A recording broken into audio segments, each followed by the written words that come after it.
parti avec, on va éviter les salam alek. conversations. Je suis avec monsieur Samir Bousnina, toujours présent. Comment ça va, Samir? Toujours trop bien. On était au Pont Saint-Michel, Ouais, on va parler de ça. la classe. Avec À Dallas. monsieur Youssef Boussouma. Comment Bonjour, allez-vous? chers amis. Voilà. Et avec monsieur Julien Théry, historien. Et pourquoi tu es historien? C'est quoi le regard que tu me fais? Tu es historien? Complètement. D'accord. Complètement. Et journaliste, je pense que vous avez déjà vu ce visage, notamment sur le Média, où tu présentes la grande H. Ouais. Et pas seulement, d'autres trucs. Et puis je fais de temps en temps un entretien, ça s'appelle OSAP, O-S-A-P, on s'autorise à penser. D'accord. Et C'est là où tu avais reçu le Nietzschean. Je sais pas si vous avez vu les gens la série de Dany sur Nietzsche en slip, le première émission. Tu sais, ça donne tout de suite une crédibilité, tu vois. Nietzsche en slip. La première, c'était avec toi qui présentait un. Alors, je n'étais pas invité, mais le gars avait repris plein d'éléments de l'émission que j'avais tournée Voilà, c'est ça. avec Dorian Astor, un philosophe. Non, c'était un épisode de la Grande H, mais j'aime d'accord. bien, même si c'est une émission d'histoire, inviter des gens, comme je considère que l'histoire appartient à tout le monde. Enfin, d'ailleurs, je le considère, c'est un fait. Et j'aime bien inviter des gens qui ne sont pas des historiens. Et là, j'avais invité un philosophe, voilà, Ouais, c'est fort. pour qu'il parle de la philosophie de l'histoire de Nietzsche. D'accord. Et donc, cette émission, le gars, là, youtubeur, Dany, l'a reprise, l'a saucissonnée, il l'a mise à sa sauce. Ouais. Ouais, il a réagi et Ouais. tout. Est-ce que ça te dérange des trucs comme ça? Ils réagissent. Ah, pas une seule seconde. Non, non. Ouais, t'aimes bien. Ah non, parce que je sais qu'on- qu'il y en a certains, ils sont peur. Non, mais c'est fait pour être utilisé dans tous les sens, tu vois. Après, moi, je suis pas responsable de ce qu'on en fait. Elle hein. est très bien. Les deux vidéos sont très bien. Ouais, il y a un petit décalage, les gens, c'est pas très grave entre la voix et le. On le réglera ça quand on mettra le replay. Mais les deux vidéos sont très bien. Autant l'entretien que la réaction de. Qu'est-ce qu'il y a? Il y avait une poussière. D'accord. Ok. Autant la réaction, l'entretien que la réaction. On va commencer très vite. Vous étiez au rassemblement, je n'ai pas pu y être. Ouais. J'étais bloqué dans. Vous étiez au rassemblement. Comment c'était? Eh bien, déjà, c'est-à-dire que là, on est donc à 61 ans des faits qui se sont déroulés le 17 octobre 1961. On va y revenir, je pense. On va un petit peu recontextualiser les choses. Et donc, chaque année, il y a un certain nombre de rassemblements, soit autour souvent des ponts, parce que beaucoup de gens ont été jetés à la Seine, donc dans certaines villes de banlieue. Et bon, il y a, on va dire, le rassemblement le plus important se déroule sur le pont Saint-Michel. Et donc il y a pas mal d'organisations donc chaque année qui se réunissent sur ce pont et qui commémorent. Il y a des dépôts de gerbes, notamment il y avait visiblement pas mal de politiques, j'ai vu, je vais pas les citer, mais qui ont déposé des gerbes, parce que justement on parlera aussi du discours politique. Est-ce qu'il est conséquent ou est-ce qu'il est juste du domaine de l'apparition symbolique, on va dire. Et du coup c'est toujours des moments très forts d'être là, parce que y a des gens qui sont des descendants, mais il y avait aussi, nous on a pu en croiser et en filmer, vous verrez sur les réseaux sociaux de Parole d'Honneur, des personnes, enfin une personne en l'occurrence qui était présente et qui a été détenue pendant 15 jours suite à la manif du 17 octobre 61. Voilà, et j'ai pu parler aussi à un autre homme qui avait 12 ans à l'époque et dont qui a vu malheureusement son oncle jeté à la Seine et qui est mort. Donc voilà, donc c'est des moments qui sont ultra émotionnellement très forts. Est-ce que c'est celui qui vient habituellement avec son article de journal là? C'est lui? Non, justement, Non. je crois que ce soit Milan, parce qu'il n'était pas là cette année, Ouais. justement. Ah d'accord. Et donc, Tu connais, ouais. ouais. Ah oui. Mais non, C'est- mais il n'était pas là. C'est celui qui, effectivement, était à la manif, qui avait à peu près le même âge, 12 ans, et qui s'est perdu. Qui s'est perdu dans la manif. Et ensuite, il s'est rendu compte qu'il était sur la première page de François. C'est que. Ouais, c'est un truc de fou. Donc chaque année, il vient avec la première page de François de l'époque. Et il dit, c'est moi qui est sur la. On le voit qui est complètement perdu comme ça dans la manif, tout seul. Il a perdu donc son grand frère. Et voilà. Ouais. Et donc, ouais, il n'était pas là cette année d'ailleurs. Et toi, t'avais fini sur la présentation ou pas? Ça dépend, ouais. Bon, vas-y, Non, mais je veux savoir, par exemple, toi Youssef qui est là, ça fait combien de temps que tu vas au. Ou sur le pont Saint-Michel. Ouais. Sur le pont Saint-Michel, ça fait une vingtaine d'années. Mais auparavant, ça se passait pas là. Ça se passait à Goncourt, puisque à l'époque le canal était couvert. Il n'était pas couvert en 61. C'est parti du canal et donc des gens ont été jetés dans le canal au niveau de, vous savez, de la statue, c'est la Lisette qui est là-bas. Et donc voilà, donc ça se passait à Goncourt. Et à une autre époque, ça se passait encore ailleurs, ça se passait devant le Grand Rex. Puisque pas mal de gens ont été tués. Le Grand Rex, qui est un cinéma à Ah, Paris. un Je grand le dis parce qu'il cinéma. y a des gens qui Ouais. sont en province, qui sont. Ouais. C'est un grand cinéma. l'étranger. C'était un grand cinéma avec un super écran. C'était très moderne à l'époque, en 61. Et donc, bon, tout ça pour vous dire que le massacre ne s'est pas fait en pleine nuit, dans l'anonymat, dans l'obscurité. Non. Ça s'est fait au su et au vu, parce que le massacre a commencé vers 18h. Je veux dire, voilà, les gens sortaient du boulot, il y a les files qui se faisaient devant les cinémas, et notamment le Grand Rex. Et c'est pour ça que c'est important de le dire, c'est que c'est non seulement un crime d'État, on va y revenir, mais c'est aussi un crime qui s'est fait au su et au vu de tout le monde, où même des gens ont aidé la police, notamment devant le Grand Rex. Il y a les témoignages des gens qui se cachaient. Voilà, il y en a un qui est là-bas, qui se cache là-bas, et voilà, ça se passait comme ça. C'est-à-dire que les gens dénonçaient en fait. Non seulement dénonçaient, les Algériens, quoi. Et il y a même Simplement. des endroits où ils ont participé, notamment du côté de Porte-Maillot. J'ai retrouvé des articles d'époque.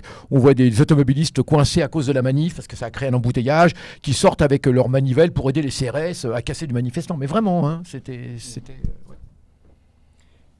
J'ai trouvé ça dans un canal. Enfin, voilà, en gros. Donc c'était très émouvant, parce que d'année en année, beaucoup de participants disparaissent en fait. Beaucoup d'année en année, je vois de moins en moins, enfin des anciens. Il y en a de moins en moins, évidemment. Et c'est terrible, parce que voilà, ils meurent, c'est normal, c'est la vie. C'est la vie. Mais du coup, voilà, il y a beaucoup de gens manquent à l'appel d'année en année. Et voilà. Et autre chose aussi, cette année, il faut voir aussi la pression policière, c'est que les policiers ont voulu nous faire partir du pont. Cette année-là? Ouais, absolument. Et ils ont commencé. L'année dernière, on n'a pas pu y aller sur le pont. Alors, l'année dernière, c'est parce qu'il y a Macron qui paraît-il, était venu faire son petit cinéma sur le pont. D'ailleurs, on reparlera du communiqué de Macron, Voilà. que je trouve assez scandaleux. Son tweet, c'est même pas un communiqué. Mais ce que je veux dire, c'est que là, ils ont essayé, ils ont mis la pression en nous disant non, ça se passe, maintenant ça se passe à la Fontaine Saint-Michel, etc. Donc, alors que, évidemment, non, il faut rester là, c'est la scène du crime, comme on dit, le pont Saint-Michel, c'est la scène du crime. De là, des gens ont été tués. Et voilà, mais en tout cas, il faut noter cela, cette pression pour nous faire partir. Julien? J'étais aussi là cette année. Ouais. Bon, il y avait une affluence, disons, décente. Enfin, on aurait pu espérer qu'il y ait toujours plus de monde. Enfin, il y avait du monde. Il y avait du monde, ouais.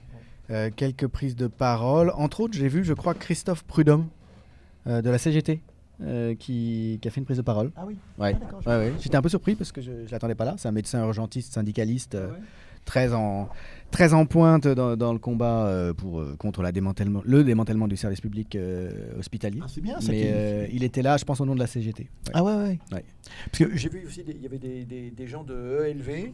Oui, tout à fait. Et puis il y avait des gens de l'AFI aussi. J'ai vu quelqu'un de l'AFI aussi. Ouais. Il n'y avait pas Guiraud, des trucs comme ça c'est leur truc Moi j'ai habituel. vu Raphaël Leleu.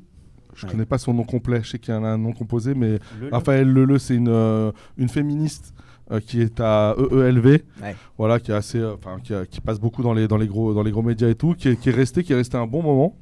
Après, j'ai pas vu d'autres, je connais pas forcément suffisamment les élus, Il mais n'y avait pas beaucoup de responsables Ouais. politiques. Hein. j'ai vu une gerbe. Non, mais cela dit, il y en a jamais beaucoup.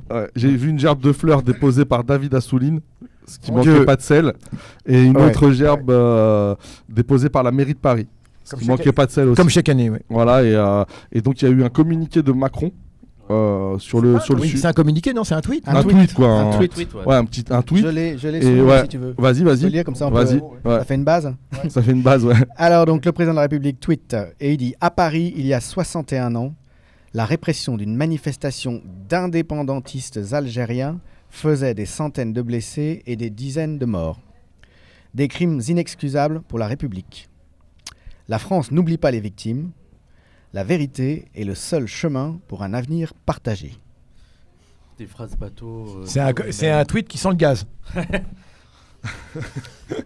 Disons que ça marque quand même un changement par rapport à ce qui se passait Au passé. les années précédentes. Enfin, Mais lui, il l'avait pas déjà marqué ce changement un Si, peu, lui, il l'avait déjà marqué. Il y avait déjà eu une évolution sous Hollande. Hein. Ouais. Le premier responsable, je crois, important à venir commémorer Ce massacre, c'est Bertrand Delanoë, si je me trompe Exactement. pas, le maire de Paris, C'est lui qui avait fait apposer la plaque d'ailleurs. autour de laquelle se faisait la réunion aujourd'hui, donc au pont Saint-Michel. Ouais. C'est lui qui avait mis la plaque, ouais. Et chaque année, il venait le matin, il venait avant, on déposait la gerbe, il repartait. Il restait pas avec les gens. Ouais. Et il y a quelque chose qui m'a beaucoup marqué, moi, et à quoi on n'a pas eu droit cette année, mais l'année dernière, le préfet l'allemand, qui vient, qui fait d'ailleurs, je crois, interdire l'accès Mais oui. au pont, donc Mais le oui. préfet l'allemand, Bah oui, oui. on parle bien de lui, c'est bien lui, hein. Ouais, c'est Ouais. bien lui. Tout à fait. Successeur de Maurice Papon Bah oui. à la tête de la préfecture de police de Paris, poste pour poste. Bah oui, oui. Son successeur direct qui est en Bah charge oui. la police Son parisienne. digne héritier, Bah on oui, pourra Alors dire. ça, je ne sais pas, ça c'est Ah, c'est moi toi je qui dis, mais en tout je cas, le dis, ouais. c'est son successeur qui procède à un dépôt de gerbes et à une minute de recueillement en silence, Oui. sans public en fait, à Ouais. part les caméras. Ouais. À un moment donc, où retentit à la préfecture de police de Paris, qui est à côté, la sonnerie aux morts. Ouais.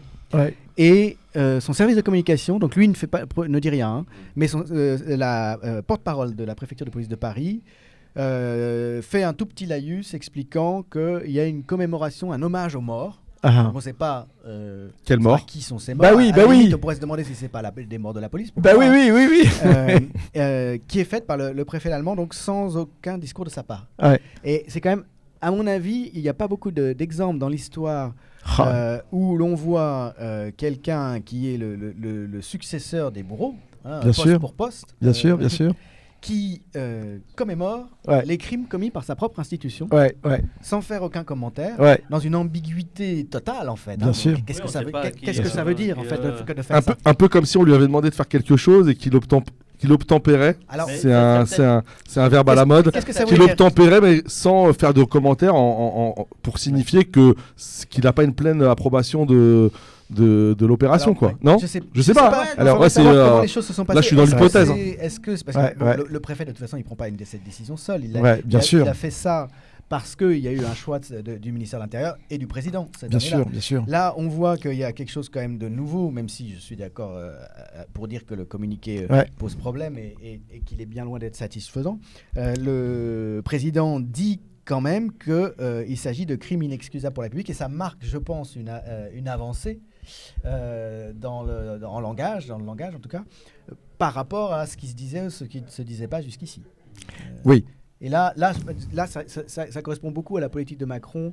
Je suis d'une nouvelle génération qui n'a pas connu la guerre d'Algérie. Et puis, justement, Eh ben, insister je vais là-dessus. enfreindre Ouais, les ouais. traditions. Ouais. D'ailleurs, est-ce que c'est pas en lien voilà. aussi avec Ouais.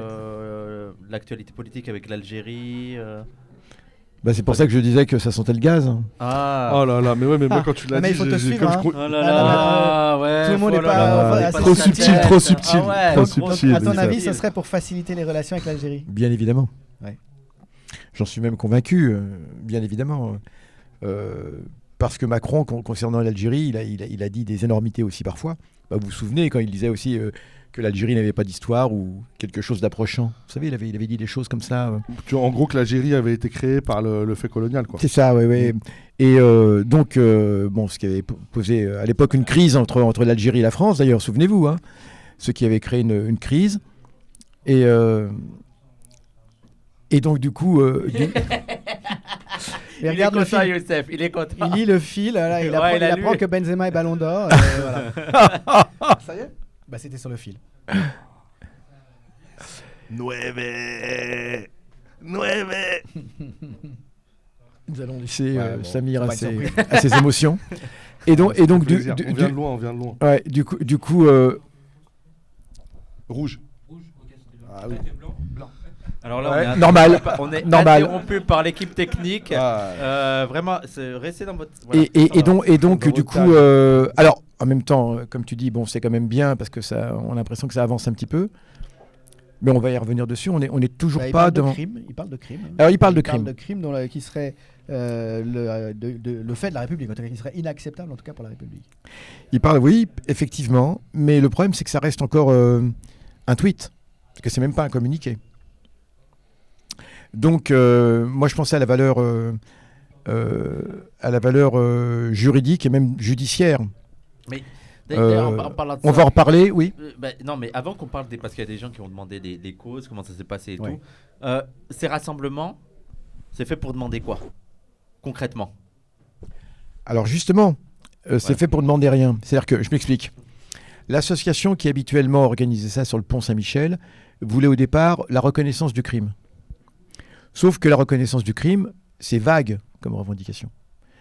Par qui, par quoi il est évident que... Alors, en même temps, c'est bien parce que Hollande, c'était depuis le pont de Clichy qu'il avait fait sa déclaration. Hein. Et alors, c'est bien de dire que c'est un crime, etc., inexcusable, mais la reconnaissance du crime, ça n'a pas la même valeur si c'est dans un tweet, si c'est même un petit communiqué, et si c'est, comme le demande un certain nombre de personnes, dont nous, par l'Assemblée nationale, et par une loi, un petit peu comme ce qui s'est passé pour le génocide arménien, par exemple. Ce qu'on appelle les lois mémorielles. Ouais, c'est pas exactement ça. Non. C'est pour ça que je te pose, c'est pour ça que je te pose la, Ouais, c'est pas ouais, c'est exactement pour ça que je ça. te pose la Non, question, oui, ouais, Youssef. ouais. Et donc, du coup, alors en même temps, c'est toujours un même problème parce que est-ce qu'on a besoin d'une loi? Est-ce qu'on peut légiférer pour les lois? D'un point de vue, ça pose un problème. Mais au niveau de la responsabilité de l'État, dès l'instant où c'est une loi, d'abord, c'est inscrit dans le marbre, comme on dit, et ça a une valeur différente dans la mesure où ça peut ouvrir aussi à des poursuites de la part des familles de victimes et où ça implique des choses, par exemple, une autre des revendications, mais là, c'est toujours pareil, ce n'était pas le cas habituellement, parce que l'association qui organisait cela, on va dire les choses comme elles sont, c'est une association qui était proche du Parti Socialiste, qui était liée justement à David Assouline, justement, Merci Erato. et qui était extrêmement mesurée, où habituellement on avait l'habitude de charger Maurice Papon, l'exécutant, hein, et donc où le reste était complètement lisse, hein, c'était Papon le méchant, etc.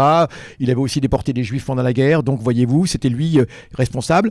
Et on occultait complètement le rôle, justement, le fait que ce soit un crime d'État. On ne parlait même pas de crime d'État à l'époque. Hein. Donc finalement, ça s'est fait comme ça. Et donc chacun, j'ai l'impression que beaucoup de gens viennent sur ce pont avec des revendications qui ne sont pas forcément les mêmes pour tous. Et nous disons, il faut que ce soit donc un crime qui soit reconnu en tant que tel par un vote du Parlement. Et aussi, moi j'ajoute une commission parlementaire éventuellement d'enquête ou des choses comme ça. Mais bon, on pourrait y revenir. Mais en tout cas, c'est vrai que ça marque une avancée malgré tout. Parce que pendant longtemps, c'était le déni. C'est-à-dire qu'on ne disait absolument rien sur ce... Il ne s'était rien passé. C'est comme s'il ne s'était rien passé. Hein. Je veux dire, pendant des années, jamais il y avait eu de communication sur cela. Et voilà. Mais bon, on va revenir dessus. Je ne vais pas monopoliser la parole, comme on dit. Chers amis. Julien. Quand tu parlais d'éventuellement permettre des poursuites. Merci l'autre là. Excuse-moi, merci non, l'autre là. Quand tu parlais éventuellement d'accueillir des plaintes, de recevoir des plaintes, d'instruire des plaintes et de mener des poursuites de la part de survivants ou de parents de survivants, il y a un obstacle qui, je pense, et que tu connais, qui est tout à fait infranchissable, c'est la loi d'amnistie générale. Qui est passée avec les accords d'Évian, à la faveur des accords d'Évian, donc qui quelques mois plus tard, début 1962, mettent fin officiellement à la guerre d'Algérie, en relation avec les négociations desquelles ce massacre a eu lieu, parce qu'on sait aujourd'hui qu'il est largement lié, ce massacre, à des dissensions internes au sein du gouvernement, notamment entre Charles de Gaulle, président de la République, et Michel Debré, son Premier ministre, qui est pro-Algérie française, qui est opposé aux accords d'Évian, qui est opposé à la paix, et qui espère, Debré, faire capoter les négociations avec les représentants du gouvernement provisoire algérien en Suisse à cause de... à Évian. À Évian, oui, pardon. À Évian, Mm-hmm. Il venait de Suisse, le gouvernement provisoire algérien, enfin, c'est venait de Suisse où il était basé, c'est pour ça que c'était à Évian que ça avait lieu. On a des photos, on les voit qui arrivent en hélico, qui sont accueillis, qui traversent le lac de Genève et qui sont accueillis par le maître des cérémonies français.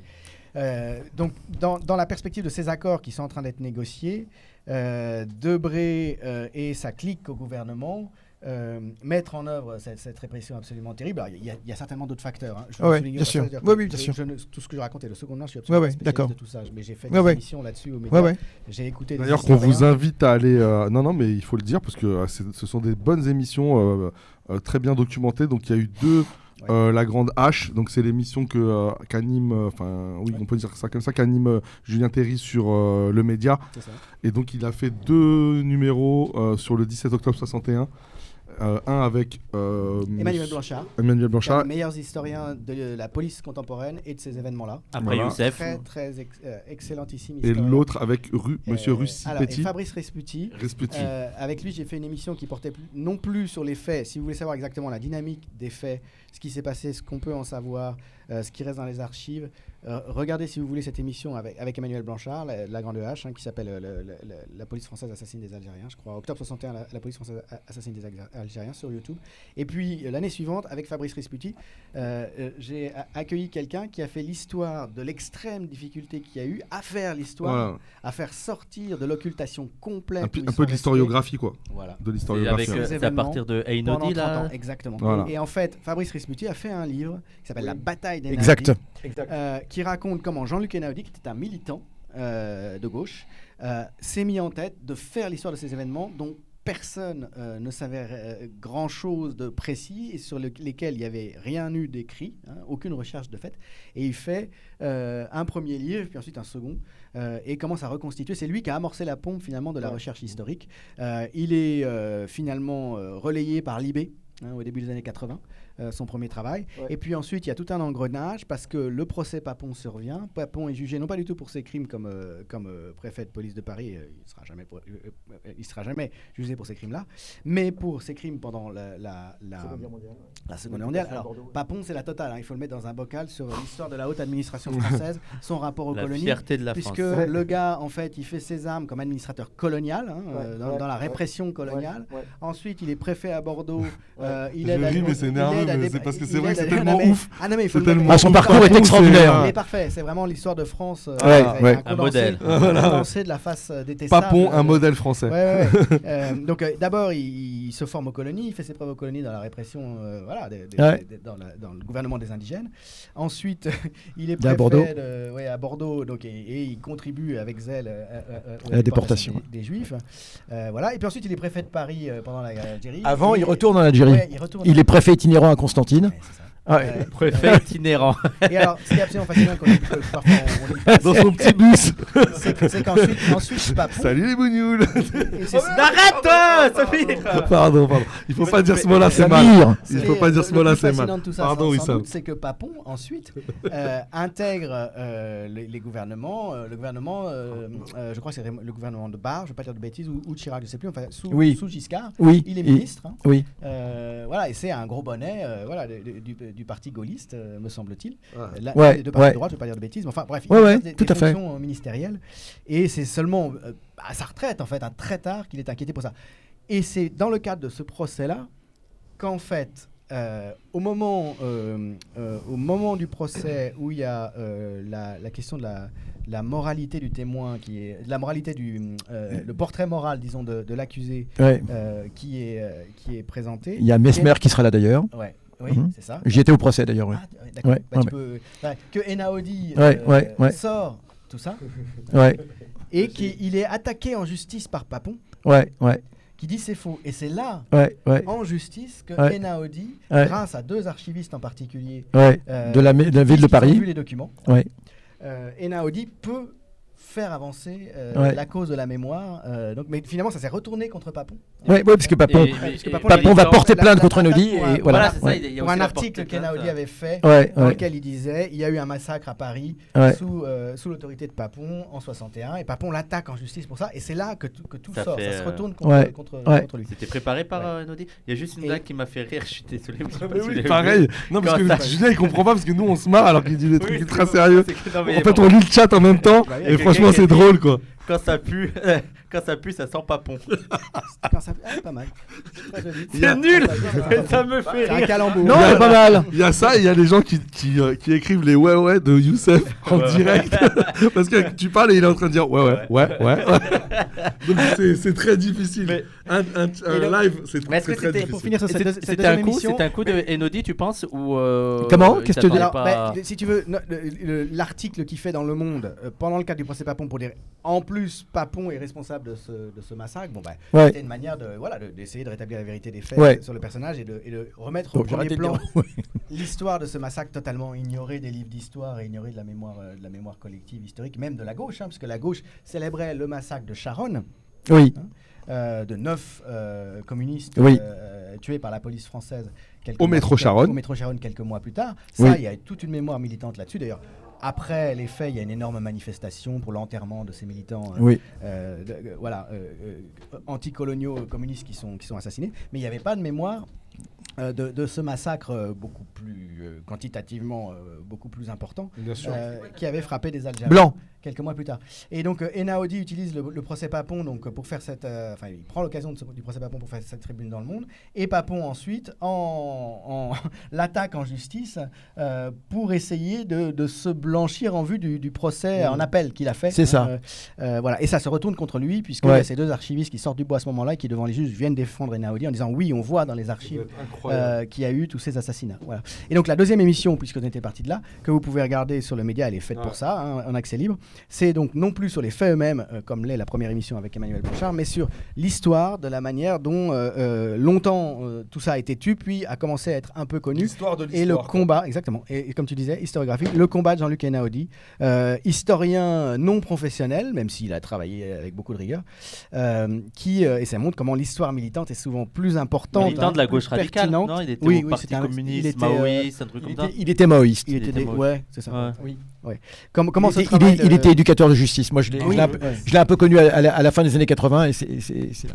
Il était éducateur de justice avec un copain à moi. C'est comme ça que je l'avais connu. Ouais.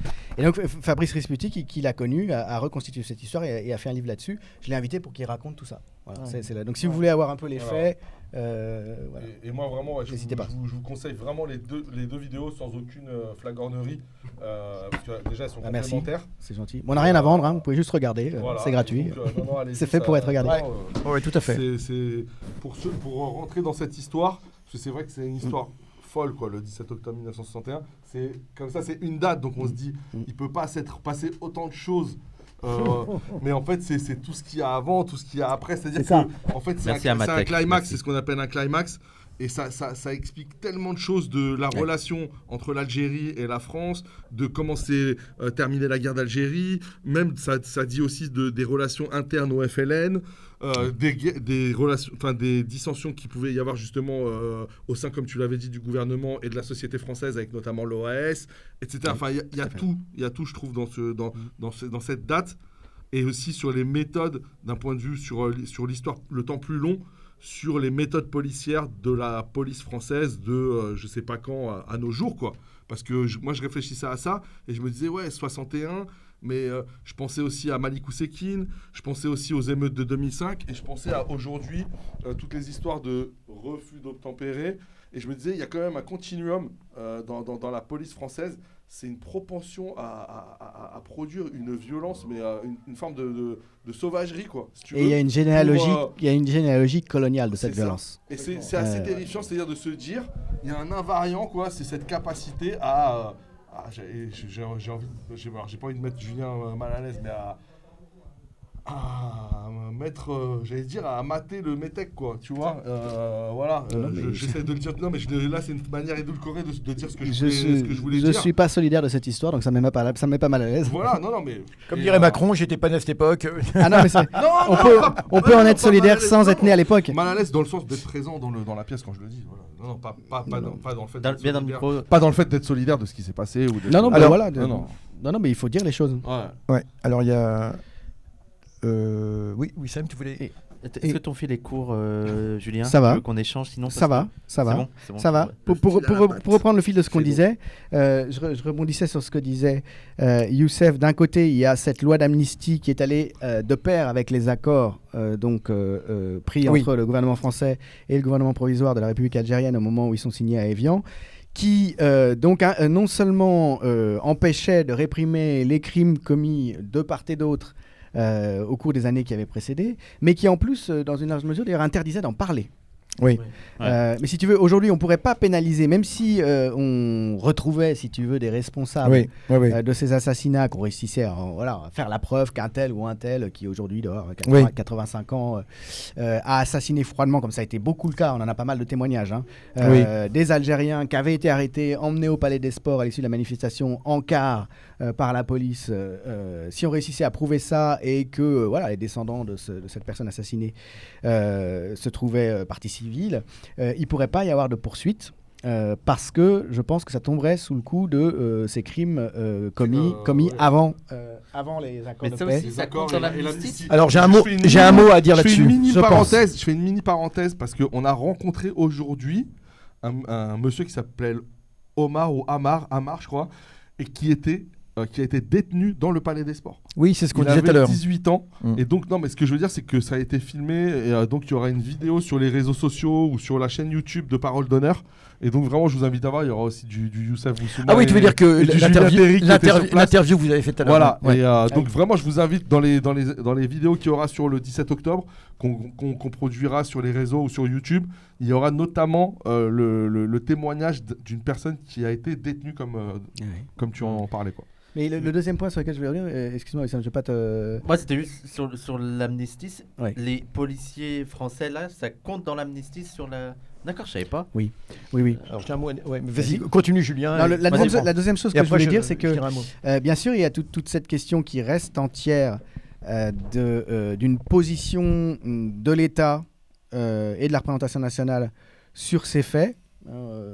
Reconnaître ce qui s'est passé, en quels termes les reconnaître une fois pour toutes, d'abord, et donc dire les responsabilités, à défaut de faire des poursuites, parce que tout ça serait sous le coup, je pense, de cette amnistie de 1962. Mais il y a aussi, je ne sais pas si c'est avant ça, mais en tout cas, tout aussi important à mon avis, l'accès aux archives. Parce que c'est un peu le problème toujours d'Emmanuel Macron, c'est toujours du en même temps. Hein, il a décidé de rompre avec certaines habitudes institutionnelles concernant la guerre d'Algérie, déjà lorsqu'il a reconnu que Maurice Audin avait été assassiné par l'armée française. Hein. Il est allé voir la veuve de Maurice Audin, ce jeune militant communiste, soutien du FLN, qui est arrêté par les parachutistes à Alger, puis assassiné, dont on fait disparaître le corps. Mais ça fait scandale parce que il a des amis en métropole, et notamment le jeune Pierre Vidal-Naquet, qui dénonce la torture et qui lance une campagne d'opinion sur ce que fait la France en Algérie et qui utilise ce cas.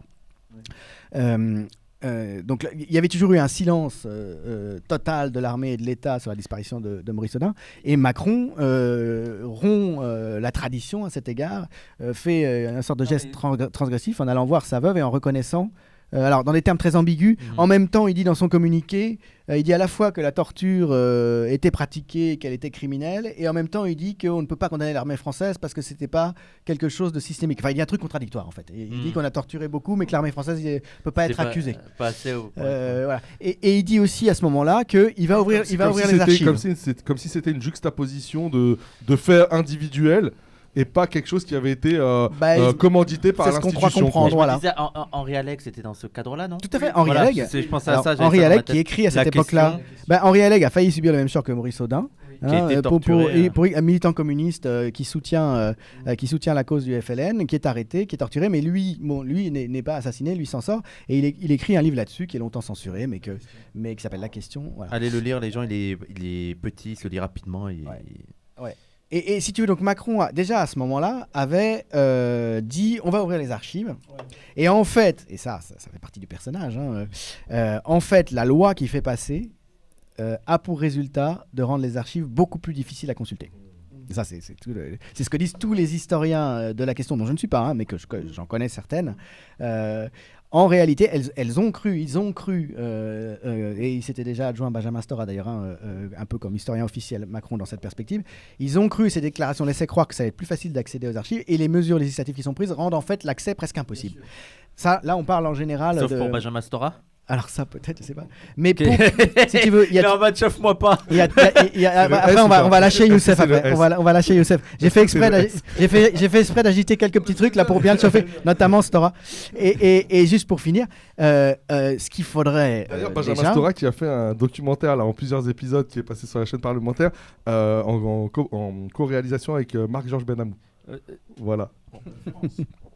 Juste pour terminer, ce qu'il faudrait absolument, c'est qu'il y ait un accès qui soit facilité et non pas entravé. aux archives cette fois-ci. Donc pour ces événements précis-là, il y a toute une série de problèmes archivistiques qui se posent. Si vous regardez l'émission avec Emmanuel Blanchard qu'on a fait donc sur les événements, Emmanuel Blanchard montre très bien qu'en réalité, c'est pas seulement le 17 octobre qu'il y a des assassinats, même si bien sûr la manifestation, la rafle, littéralement, parce que c'en est une, avec des cars qui étaient prévus, dont on a les photos, ils sont stationnés devant Notre-Dame, vides, en prévision des Algériens qu'on va arrêter et faire monter. Bon, tout ça, On parle de 10 000 personnes quand même. Oui, tout à fait. Je crois qu'il y a 12 000 personnes. 12 000 personnes qui sont arrêtées, qui sont parquées. Je pense que c'est au sein du territoire français, je pense que il n'y a pas d'équivalent. Il doit Ton micro. Depuis la Commune de Paris, il doit pas y avoir des mis à part l'occupation, mais sous la République, parce que la Commune de Paris, l'occupation c'est pas la République, et bien sous la République c'est la plus importante depuis la Commune de Paris. Et voilà, c'est la plus importante rafle aussi. Oui, mais ça n'est pas la République, c'est l'État français. Voilà. Oui. Et voilà. Alors donc il y a de gros problèmes aujourd'hui pour les historiens pour établir les faits, et d'abord le nombre de victimes qui est extrêmement difficile à établir pour plein de raisons. Il y a eu des destructions d'archives, des destructions volontaires d'archives de la part de la police, d'une part, et puis d'autre part il y a alors, toute une série de problèmes méthodologiques. D'abord, il y a des corps qu'on n'a pas retrouvés. Il y a des gens qui ont dû avoir peur aussi de se montrer, de se déclarer, non? Alors, il y a eu des gens blessés. Oui. Ça, Youssef, tu pourrais en parler aussi. Il y a eu beaucoup de gens qui ont été blessés, qui sont morts de leurs blessures dans le bidonville de Nanterre. Ouais. Il y a eu d'autre part, alors, dans les jours qui ont précédé et dans les jours qui ont suivi, indépendamment de ces assassinats-là, des gens qui avaient été arrêtés pendant la manifestation, en fait, déjà de nombreux assassinats d'Algériens par la police de manière isolée.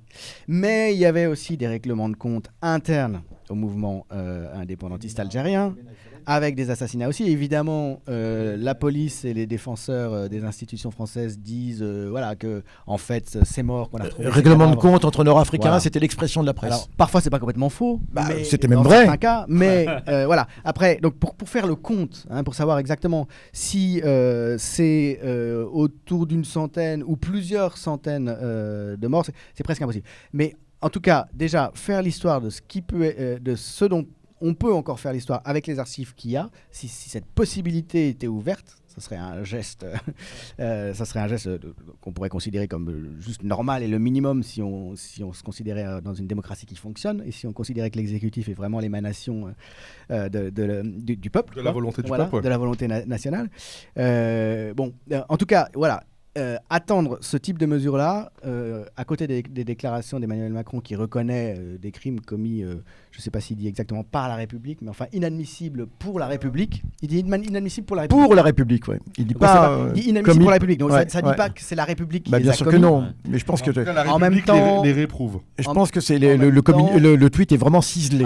Il a dû être effectivement. J'avais une question. Voilà. Alors c'est un peu en rapport, mais un peu à côté. Il y a la question de transfroyer. C'est vraiment Macron ou juste je ne sais quelle bureaucratie conservatrice qui a ça en tête depuis longtemps sur les archives, que tu dis que c'est beaucoup plus difficile ça en tête, c'est-à-dire d'avoir accès. En fait, lui dit, est-ce que c'est vraiment un changement depuis Macron d'avoir une difficulté d'accès non, pas du tout. aux archives ou est-ce que c'est une volonté politique depuis bien sûr, années, évidemment. Je sais pas, moi, ça je peux vous le dire. Oui. Alors les mesures qu'il a prises après l'affaire Audin, après l'affaire de la reconnaissance de l'assassinat d'Audin, les historiens contemporanistes nous disent ça a renforcé. Ils ont fait une campagne contre ça. Oui, d'accord. Partiellement gain de cause, d'ailleurs, je crois. Ouais.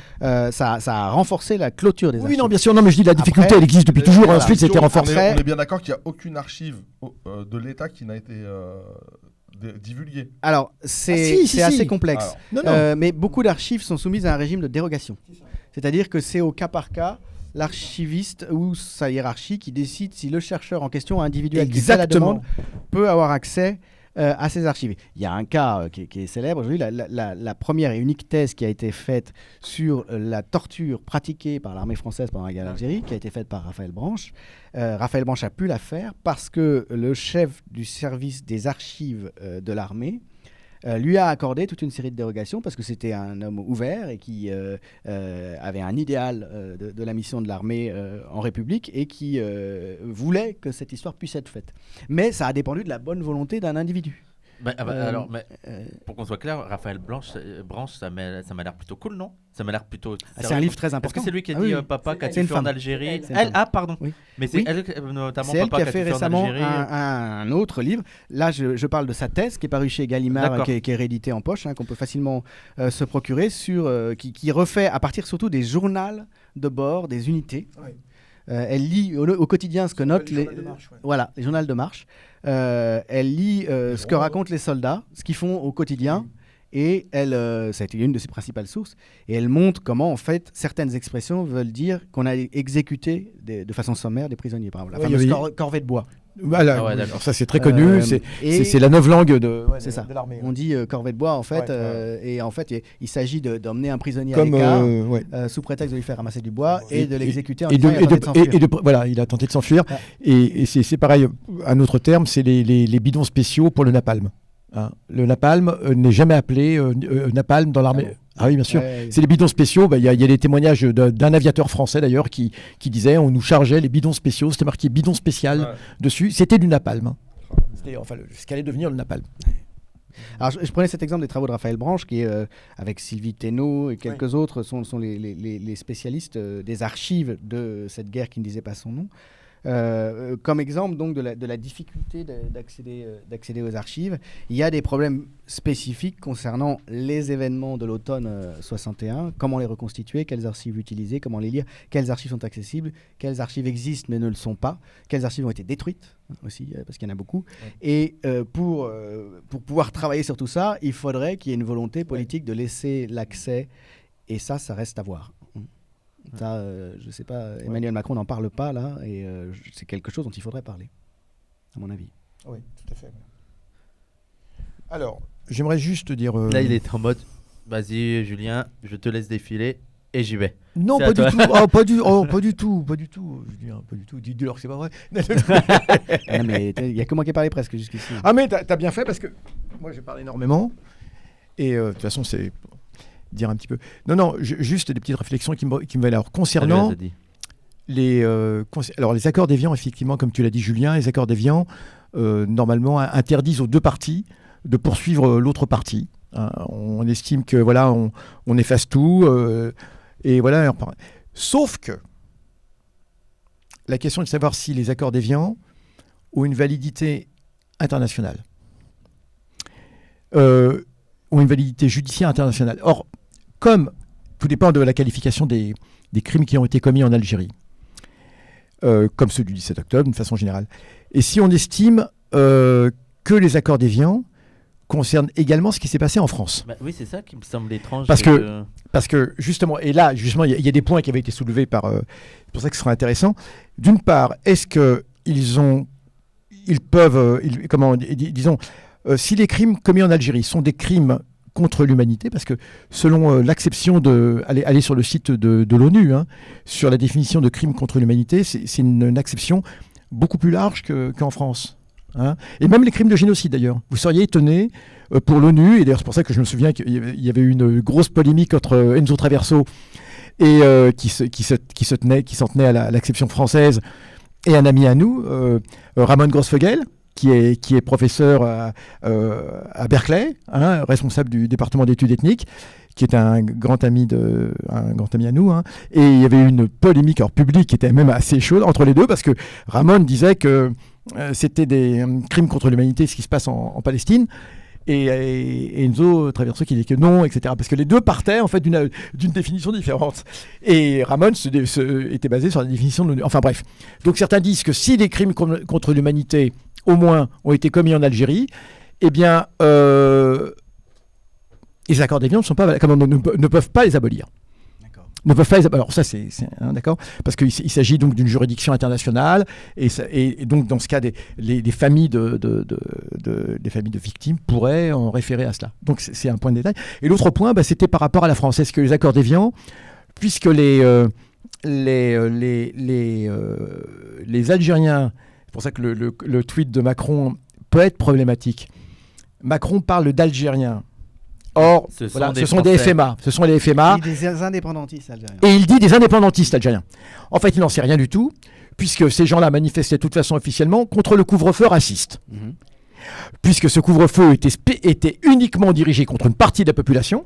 Alors, qui cherchait. Alors, en plus, il faut la définir parce qu'officiellement, la population, c'est quoi? Vous savez que C'était les FMA. Bah oui, des FMA, mais vous savez que des Espagnols, des Portugais, Français, musulmans d'Algérie. D'accord. C'était leur statut. C'était la terminologie. Alors, est-ce que c'était vraiment un statut? Jusqu'à Oui. quel point Depuis 58. Sur le territoire de la métropole. Depuis 58, il n'y avait pas de distinction. Ben non. Depuis 58, il n'y avait plus de distinction. C'était une concession. On espérait qu'on Ben, allait éviter l'indépendance de l'Algérie. On On espérait qu'on allait éviter l'indépendance de l'Algérie. Alors tout à coup, en disant déjà, mais finalement, vous êtes nos égaux. Finalement, vous mais- n'allez plus être Mais sur le oui, régime de parce que- l'indigène. mais alors, la chose qui est plus étrange, c'est qu'en théorie, ces Français musulmans d'Algérie pouvaient voter en France. Et c'est extraordinaire. Il n'y avait plus les deux collèges depuis 58. Il n'y avait plus non plus les deux Collège des indigènes. Voilà, parce que vous savez qu'auparavant, il y avait les deux collèges électoraux en Algérie. On ne votait pas de la même façon selon qu'on était algérien de souche européenne, comme on disait, ou algérien musulman indigène. La République était universaliste, mais pas trop quand même. Pas trop quand même, parce qu'elle s'use. C'est comme les piles Vondaire, sinon, quand on s'en sert pas. Enfin bref. Et alors, ça fait... Oh, mince alors. J'ai pas compris. Ça fait boomer comme van. ouais, C'est ouais, très, ouais, très... ouais. T'es trop jeune. T'es trop jeune. On se kiffe tellement qu'on dit plus rien. Bah oui, je remarque. Pas de Je sais pas gêner. pourquoi je dis ça, c'est n'importe La quoi. blague de la Ça blague. révèle des choses. Donc sur moi. Donc ce que je veux dire, c'est que alors voilà, il y a cette question. À mon avis, c'est une question qui est à creuser vraiment. Est-ce que les accords d'Évian, etc. Alors on sait que les accords d'Évian, l'autre problème aussi, c'est que si le FLN a accepté, c'est aussi parce qu'on pouvait lui opposer aussi des plaintes du même genre. Bah oui, parce que tout le monde sait qu'il y a eu, on le disait, il y a eu des règlements de compte, et c'est logique, puisque les gens doivent savoir une chose, c'est que toute guerre coloniale est d'abord une guerre civile, est aussi une guerre civile. Et dans tous les pays où il y a eu une guerre coloniale, il y a en même temps, puisque la colonisation, ça a aussi comme effet de créer des scissions au sein de la population, et donc de créer des guerres civiles. Et que ce soit avec les Anglais, les Français ou n'importe qui, à chaque fois, ça s'accompagne d'une guerre civile. Évidemment, parce que la pression coloniale et raciste est telle qu'effectivement, on oblige, et comme en France, moi ça fait partie des sujets intéressants que j'aimerais bien voir, mais sur la question des harkis. En fait, les harkis, l'immense majorité des harkis n'ont jamais souhaité être harkis. Ça, c'est quelque chose d'incroyable. Tu peux expliquer les harkis pour ceux qui connaissent. Alors, pas les harkis, c'était les musulmans d'Algérie qui ont pris le parti de la France. C'est la définition officielle. Et on les présente comme des gens qui ont pris le parti de la France d'un point de vue idéologique parce qu'ils se reconnaissaient... C'est absolument faux. Ils ont combattu comme supplétifs de l'armée française. Alors un certain nombre ont combattu, beaucoup n'ont jamais eu l'occasion de combattre, simplement on leur remettait des armes. Et le but était que ces gens-là, alors il faut savoir que la très grande majorité de ceux qu'on appelle les harkis, étaient des villageois des zones des lignes de crête. Parce que les lignes de crête étaient un enjeu stratégique dans les massifs montagneux algériens. Et l'immense majorité de ces harkis faisaient partie de ces villages qu'on appelait les zones interdites. Il y avait toute une série de zones interdites. Les lignes de crête, parce que les lignes de crête, c'est quand on domine la vallée, on a le pouvoir. Et donc c'était l'enjeu entre le FLN et entre la LN et l'armée de libération et puis l'armée française. Et donc tous ces villageois qui étaient pris entre deux feux en quelque sorte, étaient sommés par l'armée française de prendre des armes et d'empêcher le FLN de venir se ravitailler dans les villages. Ouais, c'est ce qu'ils disent, c'est un vrai truc parce qu'ils n'avaient pas le choix, ils étaient ultra campagnards. Ultra. Alors, s'il y a un film, alors je me permets de faire un conseil de film qui est extraordinaire, qui montre très bien cela. Cette contradiction dans laquelle se trouvent les villageois, je trouve c'est tiré d'un roman, c'est L'opium et le bâton. C'est un film algérien qui s'appelle L'opium et le bâton, et c'est la chronique d'un village qui est pris comme ça, et il est terrible ce film. Il est long, je vous conseille vraiment de le voir, et donc c'est l'adaptation d'un roman. Et donc voilà, L'opium et le bâton, il raconte bien, parce que tout village qui refusait de devenir un village harki, donc collaborant avec l'armée française, donc interdisant aux maquisards de venir se ravitailler, parce que le principal problème, il faut savoir, dans une guerre de guérilla, c'est pas les armes, c'est se nourrir. Et d'ailleurs, même la résistance française, c'est ça le principal problème de la résistance française, contrairement à ce qu'on pourrait penser, c'est d'abord se nourrir. Et dans le bouquin et le film Un homme de trop, on le voit bien ce truc de Chabrol, et c'est se nourrir. Et donc, la nuit, les maquisards algériens venaient se ravitailler dans les villages. Et tout le problème était là. Et tout village donc, qui refusait de collaborer avec l'armée française était détruit. C'est-à-dire que les villageois avaient, je crois, une heure pour quitter les lieux. Et ensuite, le village était détruit au mortier. Et les villageois étaient déportés dans des camps, dans les fameux camps de regroupement, où quand même 1,5 million d'Algériens, c'est le rapport Rocard, entre 1 million et 1,5 million d'Algériens ont été détenus, c'est quand même énorme. Sur rapporté à une population. Rapporté à une population de 9 millions. Et donc, du coup, on dit entre 1,5 million et 2, même parfois. Enfin bref. Et donc, voilà. Et donc, les harkis, je reviendrai là-dessus, on reviendra, mais ont été fabriqués. Alors, je reviens à cette histoire de violence interne. Donc il y avait une violence interne. Et donc la raison qui fait que le FLN va aussi être d'accord pour ça, c'est qu'on peut lui opposer aussi cela. Vous savez, et c'est vrai, il y a eu beaucoup de luttes internes au sein du FLN, que ce soit en Algérie ou que ce soit dans ce qu'on appelait la métropole, entre le FLN, Front de Libération Nationale, et le MNA. D'accord ? Le mouvement national algérien, qui était dirigé par Messali Haj, et Messali Haj, qui était au départ donc leader du MTLD, enfin l'étoile nord-africaine, qui est le MTLD au moment du lancement de l'insurrection algérienne, et le FLN en fait vient du MTLD. Le FLN, c'était un petit peu les jeunes du MTLD qui voulaient de l'action. On ne va pas revenir là-dessus, mais le MTLD est traversé par une crise interne. Et c'est cette crise interne qui va déboucher par le lancement de l'insurrection du 1er novembre. Il y a 1954. 1954. En gros, il y avait les partisans de Messali Haj au sein du MTLD. Il y avait ce qu'on appelle les centralistes. Et puis donc la jeunesse du MTLD, en fait, les jeunes. Et le FLN qui va lancer l'insurrection. En gros, ce serait la jeunesse du MTLD qu'on a assez des disputes de la direction, etc. Et qui dit bon, faut de l'action. Bon, enfin, bref. Mais le problème, c'est que tout ça va déboucher en une guerre civile parce que l'armée française et la police française en France vont instrumentaliser cette dissension qui au départ est politique et va la transformer et va la transformer en véritable guerre civile qui va faire des milliers de morts simplement en métropole. Et c'est d'ailleurs ce que retourne beaucoup de pro-français, on va dire, du côté de la France, de dire oui, mais le FLN et tout, ils ont été violents, et même entre eux, ils ont été violents. Alors, même entre eux, ils se sont c'est battus. ce qui fait que, par exemple, le narratif de la guerre d'Algérie des fachos, c'est de dire que c'est une guerre civile. C'est d'abord entre ceux qui étaient pour la France et ceux qui étaient contre la France. Mais je le dis, mais toute guerre coloniale est forte. Alors, présenter les choses comme cela, c'est n'importe quoi. Alors, donc, il y a cette histoire donc des accords d'Évian. Et alors, l'autre point, cher ami, sur lequel je voulais revenir, c'était par rapport au vote. Qu'est-ce qui empêcherait aujourd'hui le vote à l'Assemblée, tu vois, le vote à l'Assemblée française, de la reconnaissance de ce crime comme étant un crime d'État. Parce que c'est aussi...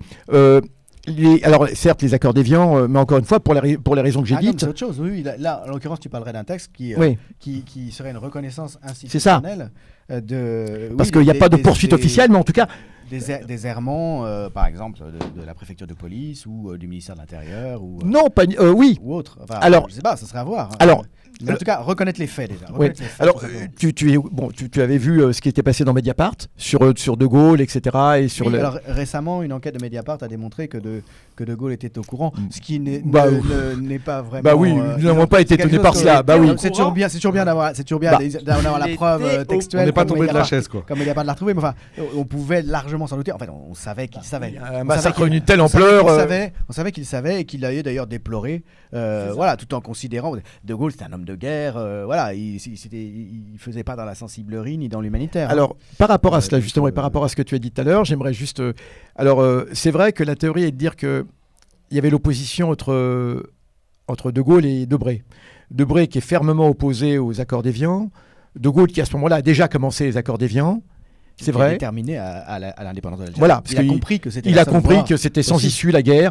En même temps, il a mené la guerre. C'est pas non plus par alors attention. Non, mais attention. De leur c'est donner que l'indépendance. Non, mais c'est plus que cela. T'as beaucoup de gens qui vont dire mais De Gaulle a donné l'indépendance en mode bonne volonté.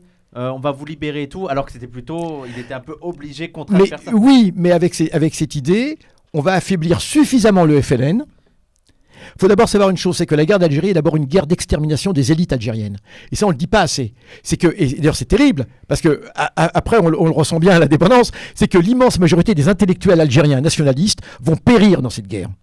Et ça, on ne le voit jamais. Mais ce sont des gens qui manquent terriblement à l'indépendance. En fait, qui manquent terriblement. Ben oui, c'est vrai. Parce qu'à l'indépendance... je ne vais pas dire que... mais bon, c'est vrai qu'ils manquent terriblement à l'indépendance. Et l'idée de De Gaulle, c'était d'affaiblir Oui, suffisamment de son côté, pour deux raisons. D'abord, négocier à Évian en position de force, mais aussi pour l'après. Avoir une direction algérienne très complaisante vis-à-vis de la France et qui ne va pas changer grand-chose. C'est pas par des convictions indépendantistes. Non, pas du tout. Il y en a beaucoup qui disent ça. Genre, non, pas du tout. Mais il a quand même pris acte d'une chose, De Gaulle. Et c'est surtout à partir des manifestations de décembre 60, il a pris acte d'une chose, c'est que tu as beau gagner militairement, la population est là, et tant que cette population algérienne refuse, tu pourras faire ce que tu veux, la guerre rebondira d'ici quelques années, etc. Et puis il y a le contexte international aussi. Voilà, la victoire diplomatique de l'Algérie aussi. Voilà. Il a conscience que c'est pas tenable pour la France de continuer à faire cette guerre sans dire son nom et à opprimer une population indigène dans son ensemble, dans les institutions internationales, à l'ONU, après la crise de 56. Il y a un mouvement mondial de décolonisation. Je vous conseille la lecture. Bien sûr, je vous conseille la lecture d'un livre, tu l'as peut-être lu, notamment une thèse d'un États-Unien, Comment le FLN a gagné la guerre d'Algérie. Extraordinaire, parce qu'il explique concrètement, il dit non, le FLN a vraiment gagné les guerres. On dit souvent non, la France a comment le FLN a gagné politiquement, mais non, lui il explique, il dit non, c'est pas vrai du tout. Une guerre se gagne politiquement d'abord. Le militaire passe après le politique, évidemment, parce que il dit comment alors elle est extraordinaire cette thèse, elle est très bien par ce bouquin, comment le FLN a gagné la guerre d'Algérie. Et comment le FLN a gagné la guerre d'Algérie, il y a un autre titre, je crois que c'est le sous-titre ou n'importe quoi. Donc c'est un États-Unien et c'est exceptionnel. Est-ce que c'est plutôt l'arme secrète du FLN, comment De Gaulle a perdu la guerre d'Algérie? C'est peut-être celui-là, oui. C'est peut-être Matthew Conley. Voilà. Excusez-moi, j'ai raconté n'importe quoi au niveau du titre. C'était celui-là de Matthew Conley. Oui. Il a dit dans l'autre sens. Oui, c'était dans l'autre sens. Comment De Gaulle a perdu la guerre d'Algérie. Quel imposteur. Je suis démasqué. Non, je suis démasqué. C'était l'idée générale. Non. Excusez-moi, chers amis, et je parlais trop vite. En tout cas, c'est celui-là, il est extraordinaire parce que. Ouais, mais vous avez bien raison. D'ailleurs, faut jamais. Et ça n'empêche pas, faut jamais. Et ce qui est vraiment intéressant, c'est qu'il montre bien comment le FLN, en fait, c'est par la diplomatie. En fait, on dit souvent, l'Algérie a existé avant l'Algérie par sa diplomatie.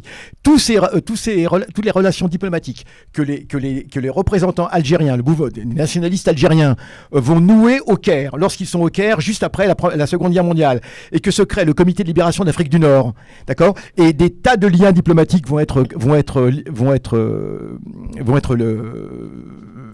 créés avec des diplomaties étrangères qui sont au Caire. Et ces liens diplomatiques, lorsque la guerre d'Algérie éclate, eh bien, ils vont être extrêmement utiles. Et parce que il y aura Bandung, etc. Donc du coup, le FLN est extrêmement bien armé au plan diplomatique, et il explique que c'est vraiment la diplomatie, puisque le FLN il a su jouer des contradictions entre les États-Unis, l'URSS, etc., mais aussi avec l'aide du mouvement non aligné, avec tout cela, etc. Et il a superbement bien joué. Et d'ailleurs, on serait étonné de voir, le bouquin l'explique, les relations avec les États-Unis même, du FLN avec les États-Unis. Et même avec des syndicats que nous on pourrait trouver peu recommandables, comme la FLCIO, etc., qui à l'époque ont tellement peur que le FLN bascule dans le communisme, et surtout la grande habileté du FLN, c'est qu'il ne va jamais se dévoiler. Il ne va jamais mettre tous ses œufs dans le même panier, comme on dit.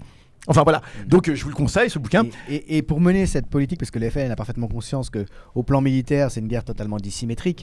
Et d'ailleurs, si on regarde le coût humain de part et d'autre, il y a un écart absolument vertigineux. C'est-à-dire que côté algérien, si on rapporte le nombre de victimes algériennes à la population, c'est une saignée absolument monumentale.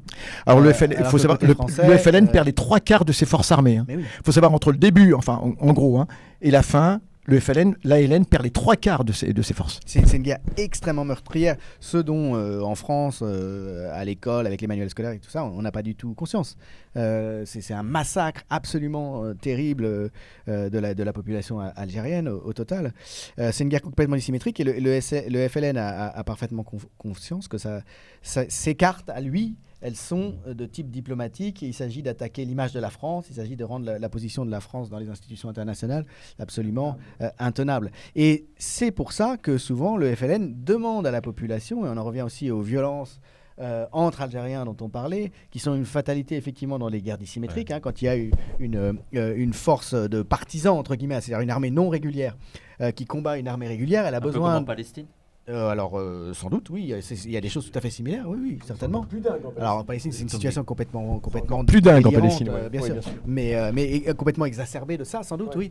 Mais voilà, mais on peut faire le parallèle aussi avec la résistance, qui est obligée, tu disais très bien, pour se ravitailler notamment, Merci Drapi, merci soit d'avoir le beaucoup. soutien des populations, soit de les contraindre, soit de les menacer, soit éventuellement de commettre des crimes contre les populations pour se ravitailler. Voilà. Et les populations sont prises entre deux feux, d'un côté l'armée française, de l'autre le FLN, elles sont obligées de choisir, elles sont l'objet de violence elles aussi. Et le FLN, je disais ça pour dire que pour mener sa politique, qui donc met en avant d'abord la diplomatie, la stratégie internationale, il demande aux populations de faire un certain nombre de choses à certains moments. Par exemple, la fameuse bataille d'Alger, qui est en fait la grande répression d'Alger où la torture est déployée par massue à grande échelle.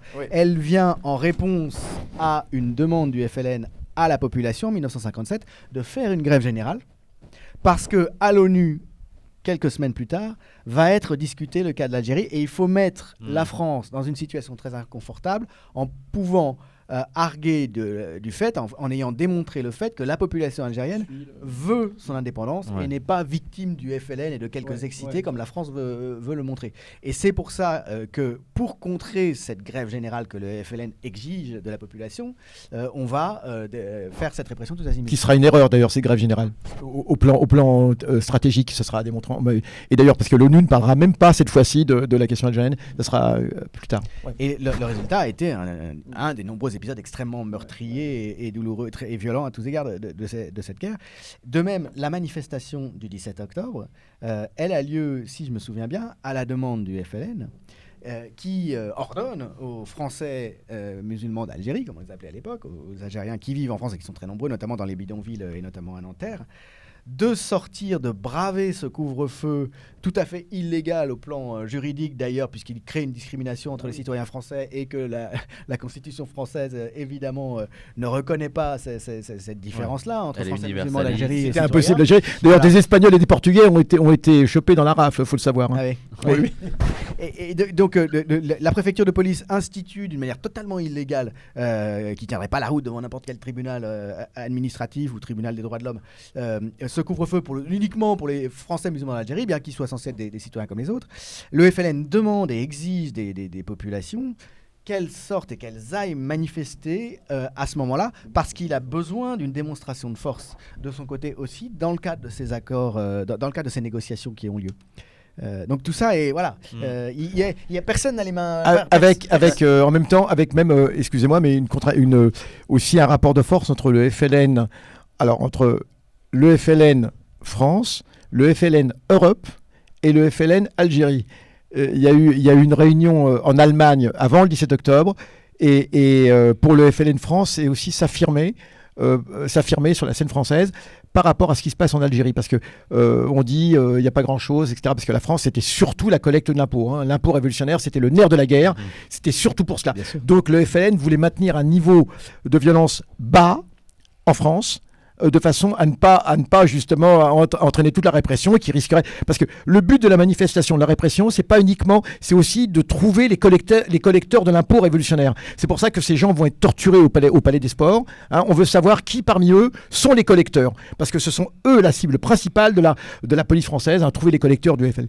Et c'est vrai que Ali Amar, qui est le responsable du FLN France, c'est Ali Amar, Ali Haroun, excusez-moi, décidément. Et c'est Ali Haroun, il a écrit ce bouquin qui s'appelle La 7e Wilaya, c'est ça, et où il explique ça, et on le voit aussi dans certains documentaires. C'était la France. Ouais. C'est ça. Ouais. Et région militaire, Wilaya, région militaire. Et tout le monde n'est pas forcément chaud, comme on dit, pour cette manifestation.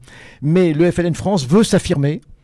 Et c'est pour ça qu'ensuite ce sera reproché, etc., en leur disant, vous avez sous-estimé la répression. Vous avez sous-estimé la répression, parce que même si effectivement on a demandé aux manifestants de venir avec même pas une lime à ongles, les gens étaient fouillés à la sortie du bidonville de Nanterre, pour voir qu'ils n'avaient même pas une... Mais malgré tout, ils ont sous-estimé donc cette répression. Tu parlais des enjeux internes, c'est vrai que les enjeux sont multiples. Il y a quelqu'un qui demandait pourquoi c'était une erreur pour toi, Youssef, la grève. Il n'a pas compris. Parce que on le voit Alors, regardez absolument le film La bataille d'Alger, les amis. Si vous n'avez pas vu ce film, vous n'avez rien vu au monde, faut le savoir. Interdit en France, je sais. interdit en France pendant un certain temps. Mais... Pendant très longtemps, le film a été interdit en France. Alors, je le Un répète, film italien. et de Gillo Pontecorvo, Pontecorvo. absolument, qui est extraordinaire. Et franchement, il faut honorer la mémoire de ce réalisateur italien fabuleux, Gillo Pontecorvo. Ensuite, il fera Quemada, d'ailleurs, qui est un épisode de la lutte contre de la libération d'Haïti. En fait, c'est Haïti, en fait. Bon, toujours est-il que pourquoi c'est une erreur. Dans le film, la bataille d'Alger, c'est très bien expliqué. En fait, vous savez, la Casbah d'Alger, c'est une sorte c'est une jungle urbaine. En pleine journée, c'est une jungle urbaine. Voilà, on peut faire tout ce que l'on veut, on peut se cacher. Est-ce qu'on peut On dire peut... que ça ressemble un peu aux favelas. Je parle dans la bien sûr, structure. Oui, Structure urbanistique. Plus encore. C'est la vieille ville, non? Oui, c'est la vieille ville. En fait. Oui, c'est la vieille ville d'Alger. Alors au départ, c'était là que vivaient les capitaines corsaires. Au départ, à La Alger. bataille d'Alger est un pur chef-d'œuvre cinématographique.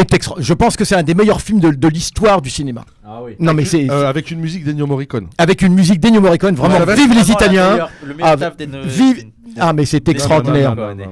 Ah, mais c'est extraordinaire. Non. Ce film, les amis, il est extraordinaire. Et si vous... Kemada avec Brando. Oui, exactement. Si vous n'avez pas vu ce film, La bataille d'Alger, vous n'avez, je vais le dire, rien vu. Vous savez que l'état-major américain... On peut continuer à te parler quand même. Non, Non, d'accord. non, jamais. Des textos éventuellement, mais pas plus.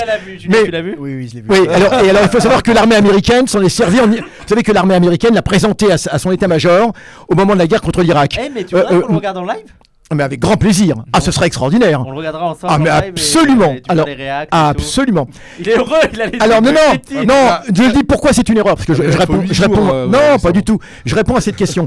Parce que on le voit bien. Parce que donc c'est une jungle, la Casbah d'Alger avec des entrelacs. Il y a des coursives à l'intérieur. Une fois qu'on rentre dans une maison, en fait, ça donne accès à d'autres maisons, etc. C'est un petit peu. Barbas c'est un petit peu comme ça au début. Je me rappelle, mais je suis sérieux. Au début, quand j'ai connu Barbas au début des années 80, je vous assure, mais vraiment c'était extraordinaire. Hein. Vous ouvrez une porte d'immeuble, mais il y avait des communications avec d'autres immeubles, et c'était absolument extraordinaire. Toujours est-il que, une fois qu'il y a la grève générale dans la Casbah d'Alger, toutes les rues sont vides, les commerces sont fermés, les rues sont vides, il n'y a plus personne, on ne peut plus se cacher. Et donc c'est là que l'armée française a très bien joué, parce qu'elle a investi la Casbah en pleine grève générale. Elle a pu prendre position, elle a pu faire toutes les perquisitions dans les maisons, etc. Merci, Denis, merci Plus beaucoup. personne ne pouvait circuler, on ne pouvait plus se cacher, et ce n'était plus cette jungle urbaine dans laquelle les résistants pouvaient se cacher. Et c'est à cause, et on le dit souvent, c'est à cause de cette grève générale que l'armée française a pu prendre le contrôle de la Casbah. Auparavant, elle n'aurait pas pu prendre le contrôle parce que, imaginez la Casbah en pleine journée avec cette masse de population, l'armée française aurait été harcelée dans la Casbah, aurait subi des embuscades, etc., etc. Mais là, la Casbah étant complètement déserte, l'armée française va commencer par forcer les commerçants à ouvrir d'abord, donc elle va casser la grève, et en même temps elle va se servir de cette grève, elle va faire les deux choses, pour investir la Casbah et arrêter, etc., et essayer de retrouver la trame du FLN, parce qu'il y avait une trame très particulière du FLN au niveau de l'organisation interne, voilà. Avec notamment la mort d'Ali Lapointe. Alors à la fin, l'épisode de la mort d'Ali Lapointe, voilà, on ne saura jamais exactement ce qui s'est passé, parce que je le disais, Yassef Sardi est mort, le chef d'Ali Lapointe, et voilà.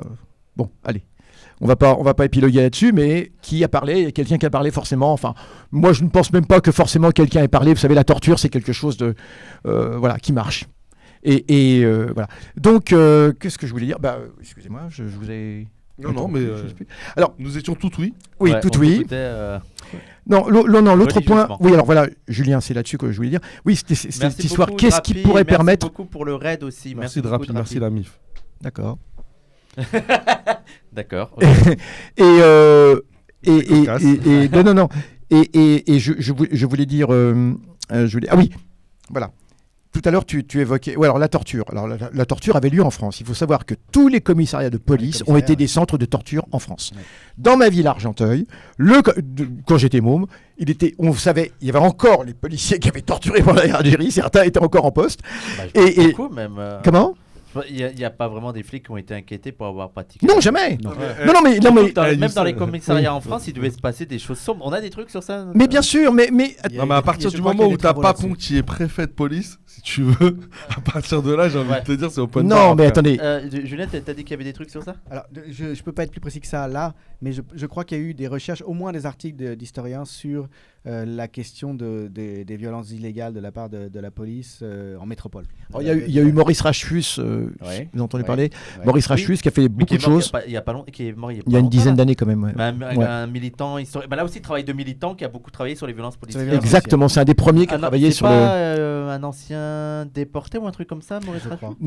Non, c'est pas un Ou ancien enfant de déporté du tout. déporté. Oui, un enfant de déporté. Voilà. Il a été laissé tout seul Ouais, voilà. après la rafle du Veldiv dans la rue. Il a réussi à échapper à la rafle du Veldiv. Il s'est retrouvé tout seul dans la rue. Il a survécu. Son histoire est absolument incroyable. Ouais, il a consacré après sa vie. aux Ouais, violences. complètement. Il avait fait un observatoire l'observatoire de la police, où il recensait tous les crimes policiers, etc. Dites-vous, Mais- alors juste parce mais- que oui. quand même, voilà, dans les grands bonhommes de l'histoire en France dans le militantisme, il y a quand même Rachfus parce que ça fait partie des gens un peu invisibilisés que les gens ne retiennent pas et tout. Et dites-vous que ça a été le travail de sa vie en fait, toute sa vie. Là, tout le monde parle des violences policières. Faut voir que lui, il a fait toute sa vie Rachfus, que quand c'était il pas. avait, je l'ai un peu rencontré. Il avait une haine, je vous le dis, une haine de la police. Bah ouais, non mais il devait. Le pauvre. Ouais, il devait- Pour lui, avec ce qu'il avait vécu. Ouais, voilà. Vous vous rendez compte, et voilà, pour lui, la police, après, c'était la continuité. Il n'y avait pas une grande différence. Alors bon, il n'y avait pas une grande différence avec la police. Pour lui, l'institution était restée la même. Alors justement, Ouais. on parlait de la Ouais, excuse-moi. Thierry. Non, vas-y. Mais Thierry. quand Papon, C'est pas oui, grave, c'est ça reste- la même erreur, c'est Julien, Thierry. n'importe quoi. Non mais attends, mais c'est incroyable En ça. plus, tu sais que d'un coup j'ai bugué, tu es très élégant aujourd'hui. C'est pas grave, n'est-ce pas Ouais. Mais il est tout le temps élégant, Julien. Oui, c'est ce que j'ai dit. Il est tout le temps élégant, Julien. Tout le temps élégant, tout le temps Ah bah élégant. J'ai toujours connu Julien très élégant. Ouais. Ouais. Et non, ce que je voulais dire, c'est quand Papon devient préfet de police, c'est intéressant. Il emmène avec lui toute une série de rescapés de la collaboration. Des gens qui avaient fait leur peine ou plus ou moins leur peine et qui sortent de prison. Et des gens qui ont même parfois été liés à la Carlingue. La Carlingue, c'est-à-dire la Gestapo française, sous l'occupation, absolument.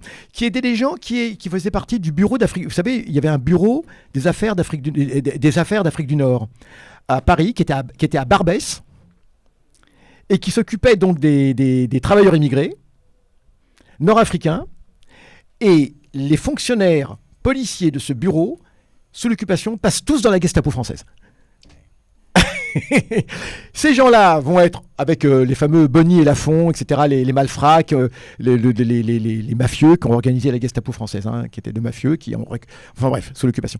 Et à la Libération, donc un certain nombre d'entre eux, de ces policiers qui ont été plus ou moins convaincus de collaboration, vont faire des peines de prison pour certains, vont subir des sanctions. Et quand Papon, le 17 octobre 61, est à la préfecture, il y a autour de lui des gens qui avaient, sous l'occupation, et étaient des collaborateurs. C'est incroyable. Et Et il y a qui toutes ces entre-temps, équipes, ouais, et qui avaient été réintégrés. Ça fait penser à ce que disait l'un des rares opposants à la torture en Algérie. L'un de ses arguments, Tedjen, je crois. Oui, Paul bien sûr, Tedjen. l'avocat. Ouais. Euh, Ah non, tu parles du policier Alors- d'un policier ou d'un avocat? je te parle des hauts fonctionnaires Ah de oui, la d'accord. France. Ah oui, Tedjen, oui, d'accord. En Ouais, Algérie, ouais. notamment, Oui, d'accord. Paul Tedjen, Oui, c'est ça. qui Pas Tedjen voit plutôt. ce que fait l'armée Ouais, ouais. française, Oui, oui. qui voit ce que cautionne Lacoste, le gouverneur général, Oui, oui, oui. et qui disent à un moment donné, je ne peux pas accepter ça, Ouais. parce que la France fait ce qu'a fait l'occupant nazi Et oui. en France, Ouais. en ce moment en Algérie, Ouais, ouais, ouais. qui ont ce parallèle. Bien sûr, bien sûr. Mais pour en revenir à ce qu'on disait, j'ai vu que sur le chat, quelqu'un parlait du travail de Mathieu Rigouste. Ouais. En passant, pour moi, l'un des enjeux autour de la mémoire du 17 octobre, la reconnaissance institutionnelle des crimes qui ont été commis, il est très contemporain, plus contemporain peut-être encore que tous les autres, parce que il engage la police, les pratiques de la police française, dont l'histoire, et ça Mathieu Rigouste le montre très très bien dans ses ouvrages que je recommande absolument, notamment un livre qui s'appelle La domination policière, Ouais. qui est un classique, qui est paru en 2009 je crois, 2012 je sais plus, peu importe, qui a été réédité 10 ans après, qui est une sociologie avec beaucoup d'histoire dedans, des pratiques policières et qui montre comment la colonisation, les pratiques de police dans les colonies, la manière dont sont traitées les populations indigènes par la police, voilà, et les pratiques de police pendant la guerre d'Algérie, alors cette fois-ci sur le territoire de la métropole, à l'égard des immigrés, hein, mais ça, dès avant même le début de la guerre d'Algérie, sont à l'origine des pratiques actuelles et sont perpétuées. Comment il y a des techniques, une culture, alors avec des changements à l'intérieur, mais il y a une transmission. Il y a une transmission. Voilà. Et quand l'état d'urgence est décrété contre les banlieues en 2005, alors qu'il ne l'avait jamais été depuis l'époque de la guerre d'Algérie, sauf en Kanaki. Voilà. Et encore très récemment, à Mantes-la-Jolie, quand on fait agenouiller des lycéens en leur mettant les mains sur la tête, ou encore pas plus tard que ce matin, quand on gaze des lycéens. De toute façon, c'est au quotidien.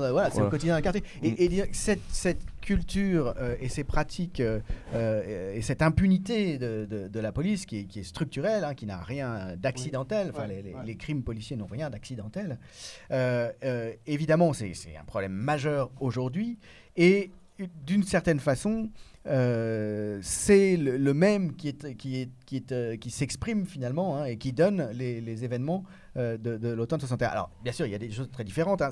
C'était une période où la France était en guerre, pas officiellement, hein.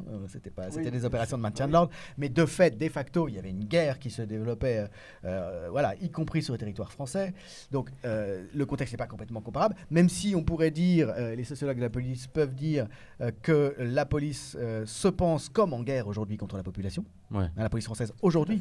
Les policiers sont formés avec la BAC, elle se voit vraiment comme étant... La BAC se pense, et les membres de la BAC, quand ils sont l'objet d'une enquête, ils se pensent en guerre contre certaines populations, des populations évidemment issues de l'immigration pour certaines.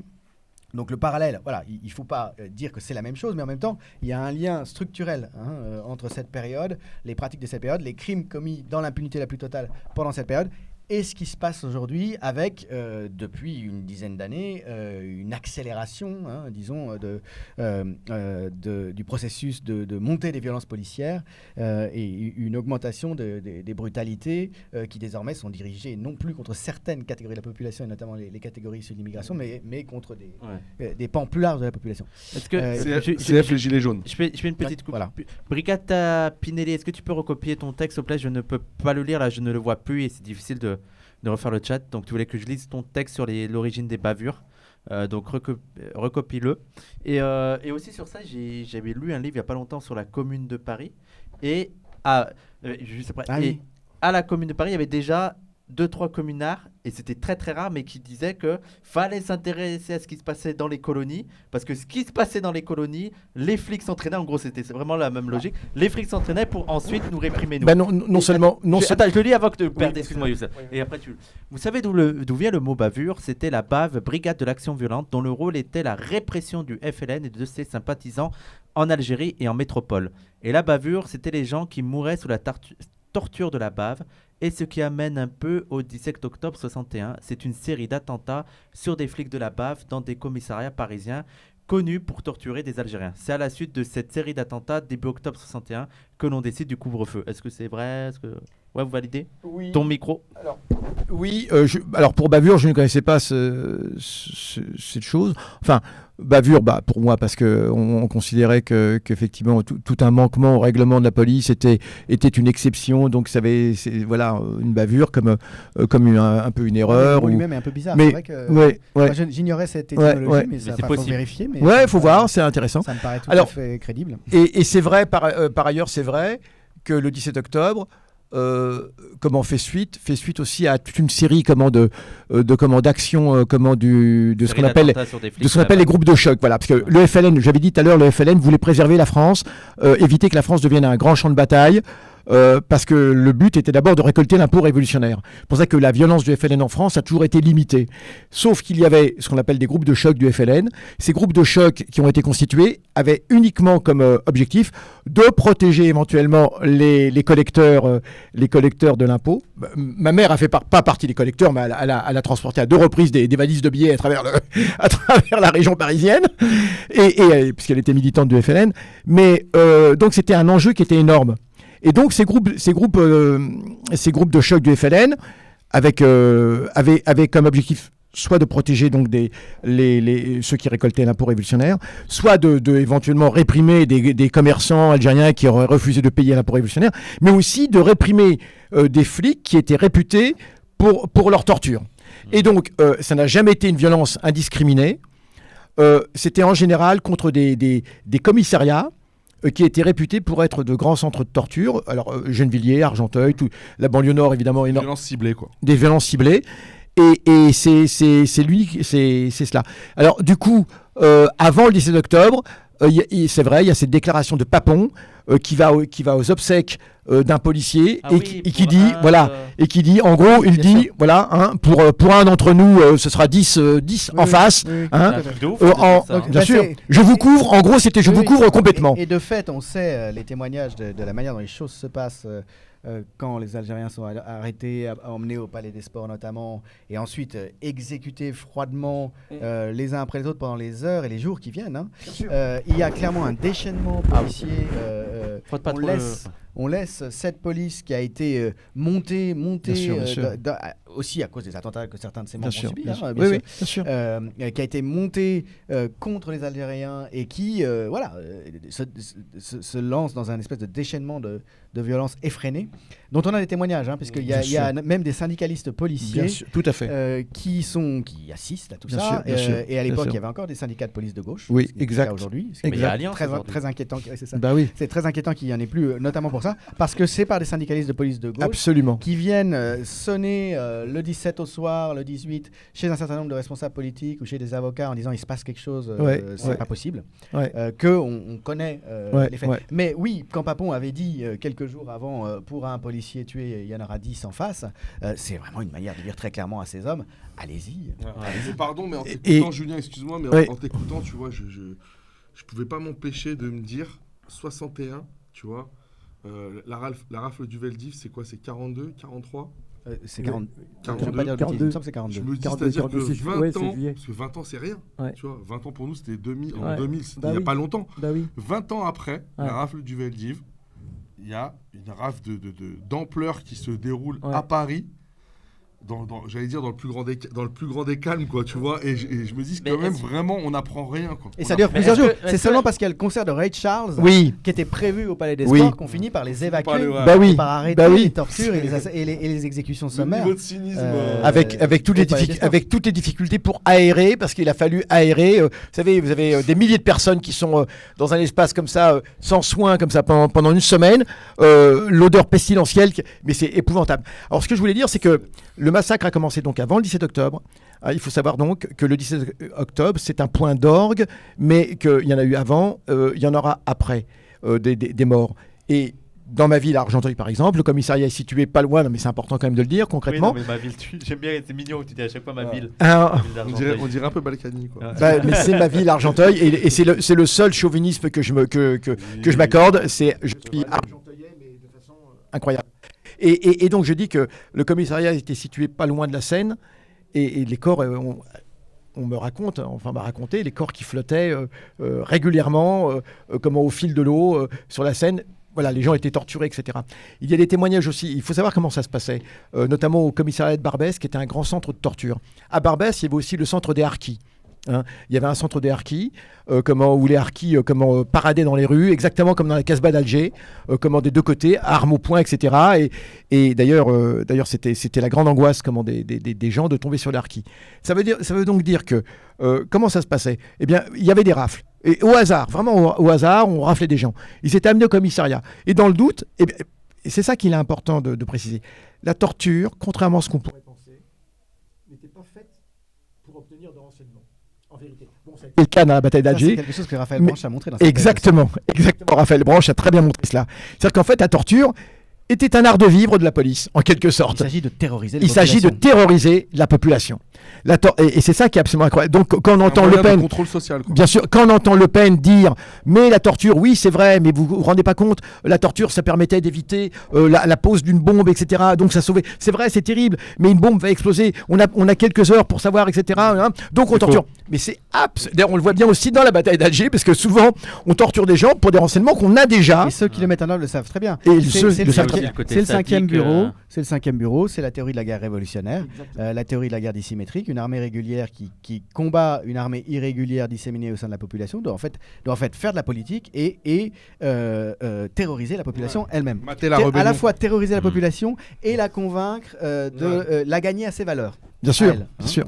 C'est la carotte et le bâton. hein. Exactement. Good cop, bad cop, Bah, c'est la population. comme dans le film Voilà, Le pion et le voilà. bâton, hein, c'est Voilà, c'est faut un- les c'est- terroriser c'est- et c'est- les d'où le convaincre titre du film Ouais. de Rushdie, du roman de Rushdie, l'adaptation de Le pion et le bâton. Je reviens sur ce qu'il disait dans le chat. Là, quelqu'un Ouais. faisait remarquer rappelait, on le voit encore, Barbour, Ouais. que effectivement, hein, je me souviens, je l'ai lu à plusieurs reprises, que le Veldiv lui-même a servi Incroyable. pendant. Pas le 17 octobre, mais Non. avant. Non, Avant. il- Ah, d'accord. justement, j'ai vérifié. C'est Mais il a servi quelques avant. temps avant. Ah oui, Avec parce les que Algériens. des rafles, il y en avait, oui, avec des Algériens. Des Mm. rafles, il y en avait déjà eu avant le 17 octobre. hein. Et au moment du 17 octobre, le Veldiv ne sert pas. Il est fermé. Et je voulais revenir aussi sur Ouais. ce que nous a fait passer Yvan Nagiels, notre ami Sylvain, qui confirme, hein, en se référant aux travaux d'Emmanuel Blanchard, qui est vraiment Ouais. l'un des meilleurs historiens de la question, Ouais. l'étymologie de bavure. Ouais. Ça vient effectivement de la bave. hein, La bave, oui, oui. de Les brigades d'action violente. Ouais. Ouais, tout à fait. Alors, ouais. Alors, comment j'étais en train de... Ah oui, donc, que faisait-on? Comme on savait que tout ouvrier algérien digne de ce nom payait l'impôt révolutionnaire, parce que c'était et je le dis, et c'est la vérité, le FLN avait des méthodes extrêmement dures pour ceux qui ne bah oui. pouvaient pas payer l'impôt révolutionnaire. Alors, il était proportionnel. Il faut savoir que même les prostituées à Barbès payaient l'impôt révolutionnaire.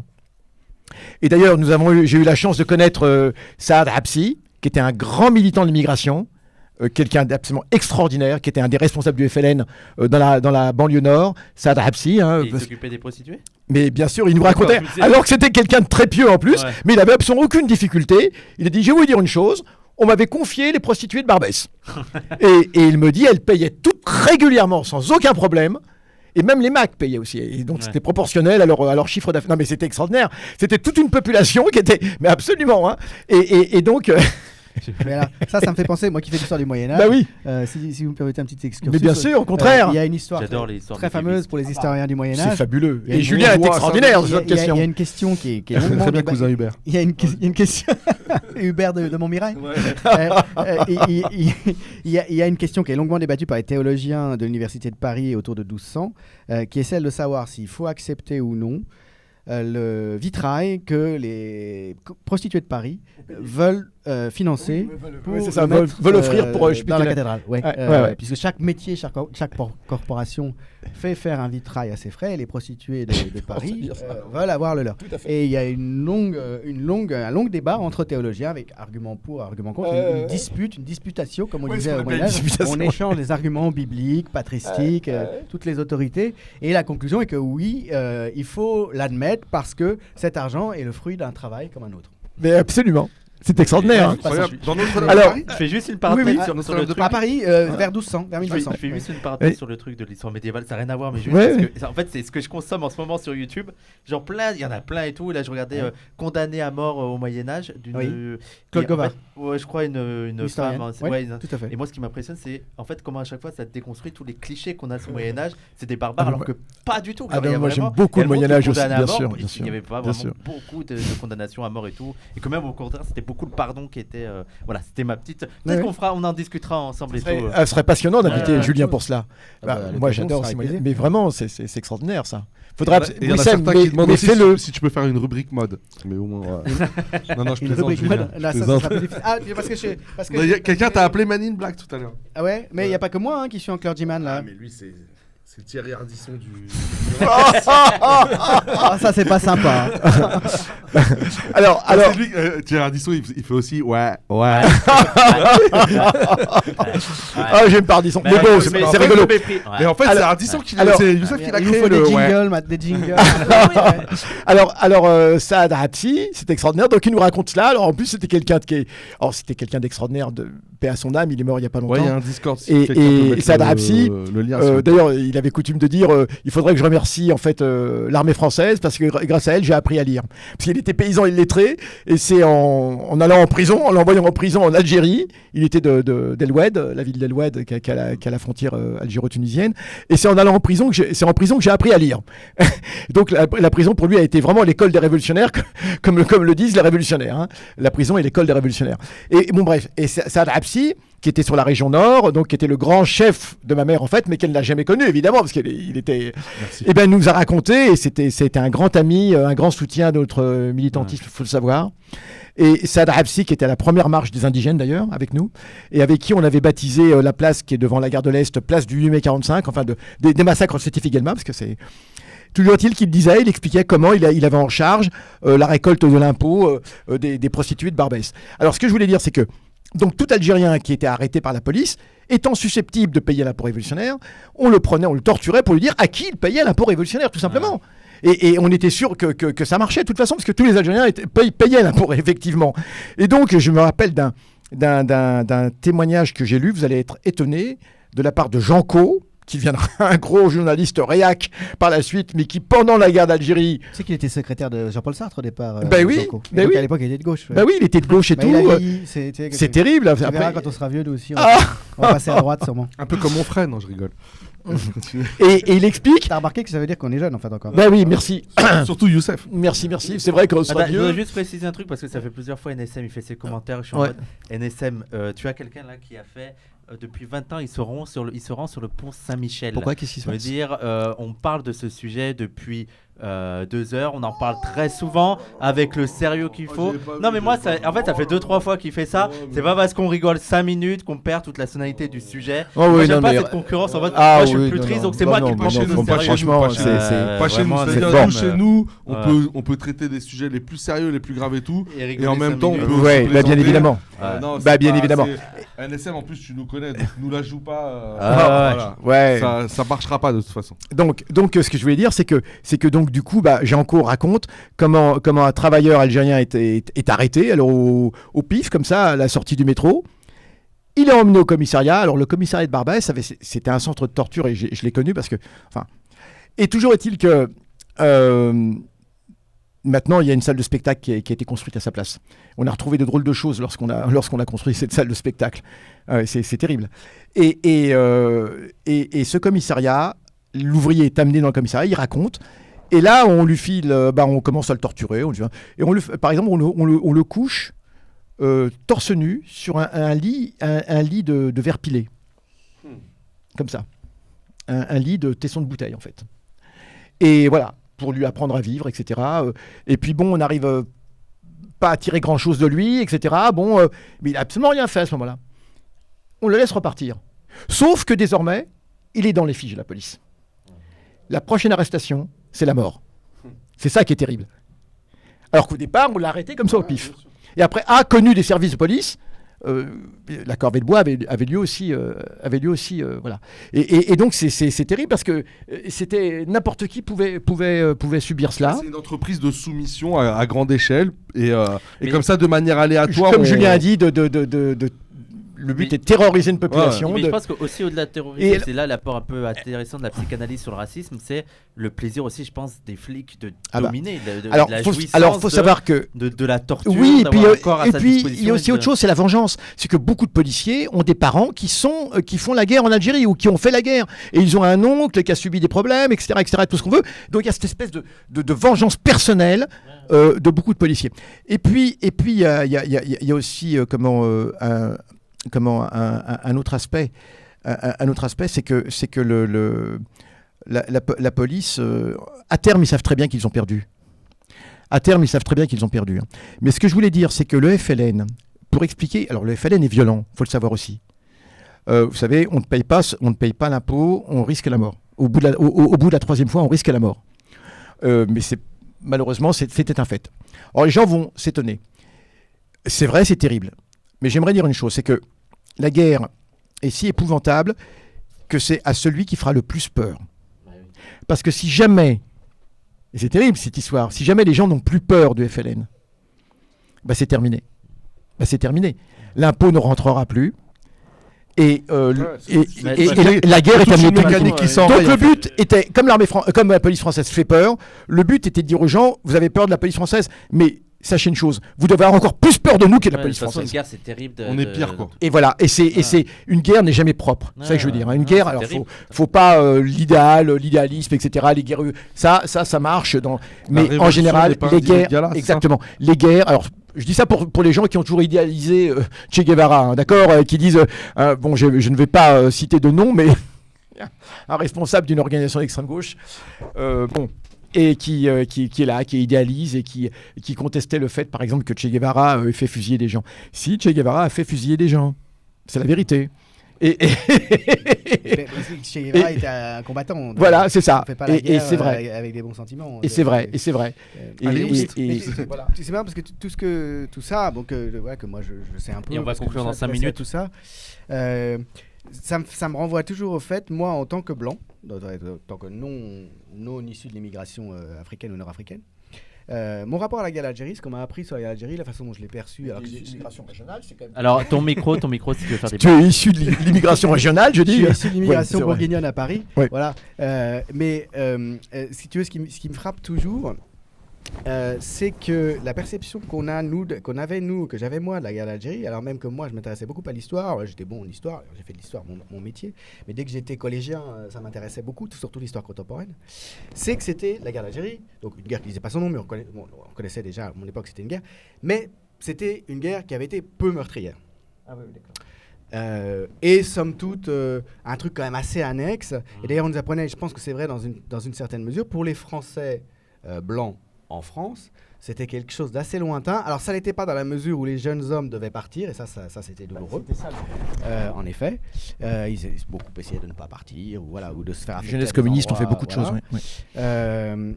Mais globalement, c'est une affaire à côté de laquelle une partie de la société française est passée, ou en tout cas, et De Gaulle avait bien perçu que de toute façon la société française ne voulait pas de ça. Je veux dire, les 30 Glorieuses commençaient sérieusement, on commence à être à la fin des années 50, début des années 60, il y a une explosion culturelle, une créativité généralisée, une humeur générale anti-institutionnelle, anti-autoritaire, 60 va arriver, bon. Et donc, si tu veux, au fond, cette guerre d'Algérie, ça n'est qu'une petite ombre, disons, sur la France de ces années-là. Et quand tu essaies de te mettre un peu de l'autre côté, le vôtre, donc celui de vos parents, enfin des Algériens, quoi, tu regardes, il y a un livre qui est très bien pour ça, c'est que je vous conseille de lire de toute façon, qui s'appelle Les Bienveillantes, qui a eu le prix Goncourt en 2006, qui n'est pas du tout un livre sur la guerre d'Algérie. Ah oui, oui. C'est un livre qui met... Sur les années 70 Non, les années 60. c'est un livre qui met en scène un nazi. Ah. Les Bienveillantes, ça se passe pendant la Seconde Guerre mondiale, et c'est très transgressif. C'est un livre qui a été fait par Jonathan Little. Cet écrivain franco-américain, et c'est un livre qui met en scène, ça a été un énorme succès, puis il a eu le prix Goncourt, il a vendu 800 000 exemplaires, et c'est un livre très transgressif parce qu'il se place du point de vue d'un nazi, d'un mec qui est dans l'ASS et qui réussit plutôt bien sa carrière dans l'ASS. C'est pas un fanatique. En même temps, il est nazi, il adhère au nazisme, il fonctionnaire, réprouve quoi. les excès. Ouais. Mais en même temps, bon. Et le mec, tu le suis en fait parce que il a une mission volante derrière les lignes au fur et à mesure que le front de l'Est avance au début de l'opération Barbarossa, quand l'armée allemande attaque la Russie. Et il raconte notamment, avec de l'avance sur l'historiographie de l'époque, en 2006, la Shoah par balle. Ah oui, d'accord. Les exterminations Oui, oui. systématiques des communautés Notamment juives, en Ukraine. Notamment en Ukraine. Il y a à Babi Yar, par exemple, Bah oui. qui est avec le grand charnier Babi Yar. Bien sûr. Et donc, bon, et le livre est... Mais si tu veux, donc, tu suis ce gars qui est un criminel, mais qui en même temps, et c'est une des forces du livre, est quelqu'un comme les autres. Ah. Et à la limite, quelqu'un comme toi et moi. Ah, ça me fait penser à et La ça mort et mon rejoint- métier de Robert Oui, Mer- tout à fait, de tout à Mer. fait. Ouais. Tout à fait. Et ça rejoint les travaux de Chapoutot aussi. Oui, enfin, la c'est ça. réflexion de Chapoutot qui montre que Ouais. finalement, le nazisme n'a rien inventé et qu'il fait partie intégrante de la modernité générale, en fait. Tout à fait. Et tout ça pour dire qu'au début du livre, l'introduction, qui est particulièrement belle, nous représente cet ancien nazi qui s'en est sorti, lui, qui a pris une fausse identité. Comme il parlait parfaitement français, il s'est fait passer pour quelqu'un qui n'était pas. Il est devenu chef d'entreprise. Et c'est un libéral.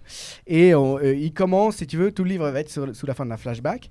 Et en fait, il est là dans sa fabrique. Alors, il a des ouvriers qui traitent d'ailleurs un peu comme du bétail. Enfin, voilà, avec, si tu veux, une forme de mépris et de réification qui renvoie à la réification par les nazis des races inférieures. Sauf que là, c'est subordonné. Mais gentiment, tu vois. Enfin, en même temps, il a besoin d'eux pour faire sa production. Mais en fait, et le gars te dit, ouais, c'est vrai, tout ce que je vais vous raconter, ça va certainement vous choquer. Mais vous savez, je suis comme les autres, et puis de toute façon, vous faites pas vos chochottes. Et il commence à faire des comptes. Et il dit, vous les Français, vous avez l'impression que la guerre d'Algérie, ça n'a pas été grand-chose. Ouais. Mais vous savez combien d'Algériens sont morts pendant la guerre d'Algérie? Vous savez quelle proportion de la population ça fait? Ça fait nettement plus que chez vous pendant la Première Guerre mondiale. Oui, qui a sans été, problème, elle, bien sûr. Bien sûr. particulièrement meurtrière. Et il y a 1. 10% de la population algérienne Absolument. qui a été exterminée pendant la guerre d'Algérie. Et si tu veux, donc pour moi, qui avait grandi avec cette île, et puis après je l'ai découvert parce que voilà, j'avais des amis qui travaillaient sur la guerre d'Algérie, et puis j'ai pris conscience de ce que c'était que cette guerre, et à quel point elle avait été meurtrière, aussi bien pour les Algériens en Algérie que totalement dissymétrique par rapport, je crois, il y a 50 000 morts français, ce qui n'est pas rien. Un peu moins même. Un peu moins, 40, ouais. 40 000. Mais enfin, à mettre en rapport avec sans doute un million de morts, autour d'un million de morts pendant la guerre d'Algérie. Voilà, absolument. Bon, Ouais, parce qu'il veut pas utiliser le micro. Hein. c'est totalement disproportionné. Oui. Et le degré, à quel point cette guerre a été meurtrière, et le peu de conscience qu'on en a dans la tradition française, tout simplement parce que les morts n'étaient pas français. Bah oui. Et donc ils n'existent pas. Bah oui. Voilà, moi c'est quelque chose qui me frappe. Ouais. Et c'est aussi Ouais, à ouais. ce titre-là, si tu veux, que pour moi, les événements du 17 octobre, la mémoire qui devrait en être nourrie, assumée, est importante. Voilà. Ouais. C'est très vrai. On va finir tu veux faire une conclusion et on va finir là, Rapide. Youssef. Très rapidement. Je voulais dire simplement que. Je sais pas, coucou à maman d'ailleurs. Il veut absolument dire quelque chose pour conclure, mais il sait pas encore quoi. Non, Attends, attends, une seconde. Dites-moi en même Julien. temps, Une seconde. pendant la Alors, conclusion de oui. Youssef, dites-moi où est-ce que je vous raide les gens. Ils comprendront. Tu peux. Ouais. Donc je voulais dire simplement que l'après 17 octobre, bon, on n'a pas le temps d'en parler, mais a été vraiment terrible. Enfin terrible par le silence. Et je tiens simplement à rendre hommage au PSU de Michel Rocard, puisque ça a été la seule force politique. Michel Rocard qui a donc quitté le PS, la SFIO, à cause de la position sur l'Algérie, il faut quand même le savoir. Rocard qui est alors on peut penser ce qu'on veut, etc., mais qui est quand même à l'origine du fameux rapport Rocard sur les camps, des véritables camps de concentration qu'il y avait. Autre chose qui est beaucoup ignorée des Français. Hein. Qui est très ignoré. Les camps de concentration, alors c'est Bien sûr. les camps de regroupement. Oui, le camp de regroupement. Où on vide les campagnes algériennes de force. L'armée française Ouais. enlève les gens de chez eux et les parque dans des camps pour qu'ils ne rejoignent pas le FLN pendant des années avec une mortalité effrayante, des conditions de vie abominables.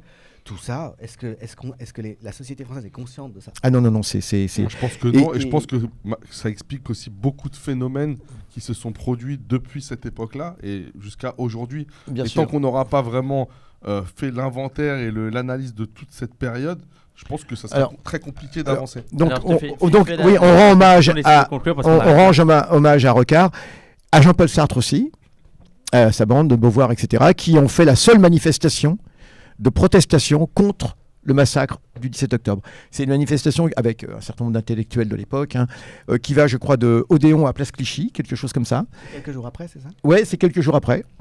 Et quelques jours après, il y a les manifestations des femmes aussi. Des femmes algériennes. Ma mère en était, du coup, cette fois-ci. Dont on a quelques photos. On a quelques photos. Il y a quelques photos, effectivement. Et donc, ma mère a été détenue, a été conduite au centre de Vincennes, là. Et d'ailleurs, là, ils ont été bien traités, parce que c'était des bonnes sœurs qui s'occupaient des femmes. Il n'était pas, donc, et elle me dit que les bonnes sœurs étaient... Ouais, je fais très vite. Oui, bon, bref. En tout cas, ce que je veux dire, c'est que voilà, tout reste à faire. Et non, ce qui est important, je le dis, c'est pour les jeunes qui nous ont écoutés, je tiens absolument à remercier Julien de sa présence, sa participation, etc. Et je crois que nous tous, nous le remercions. Quelqu'un qui illustre ce que je disais sur le ratio des morts là dans le chat. Oui. Plus important pour les Algériens, pour l'Algérie, pour les Français pour la Première Guerre mondiale. Ah ouais. Absolument.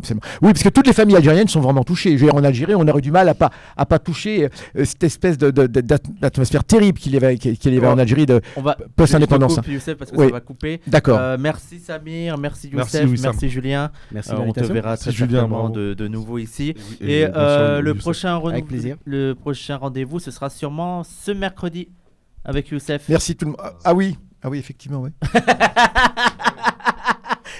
Sur le canapé rouge. Voilà, avec tonton Youssef, raconte-nous une histoire. Donc on va relancer ça. Ça sera mercredi, Inch'Allah. Merci beaucoup la Psychothèque pour ton 13e mois. Merci Julien, c'était super. Salut tout le monde. Merci tout le monde. Ouais, tout vive l'Algérie. Et faites le salam. Benzema Ballon d'Or.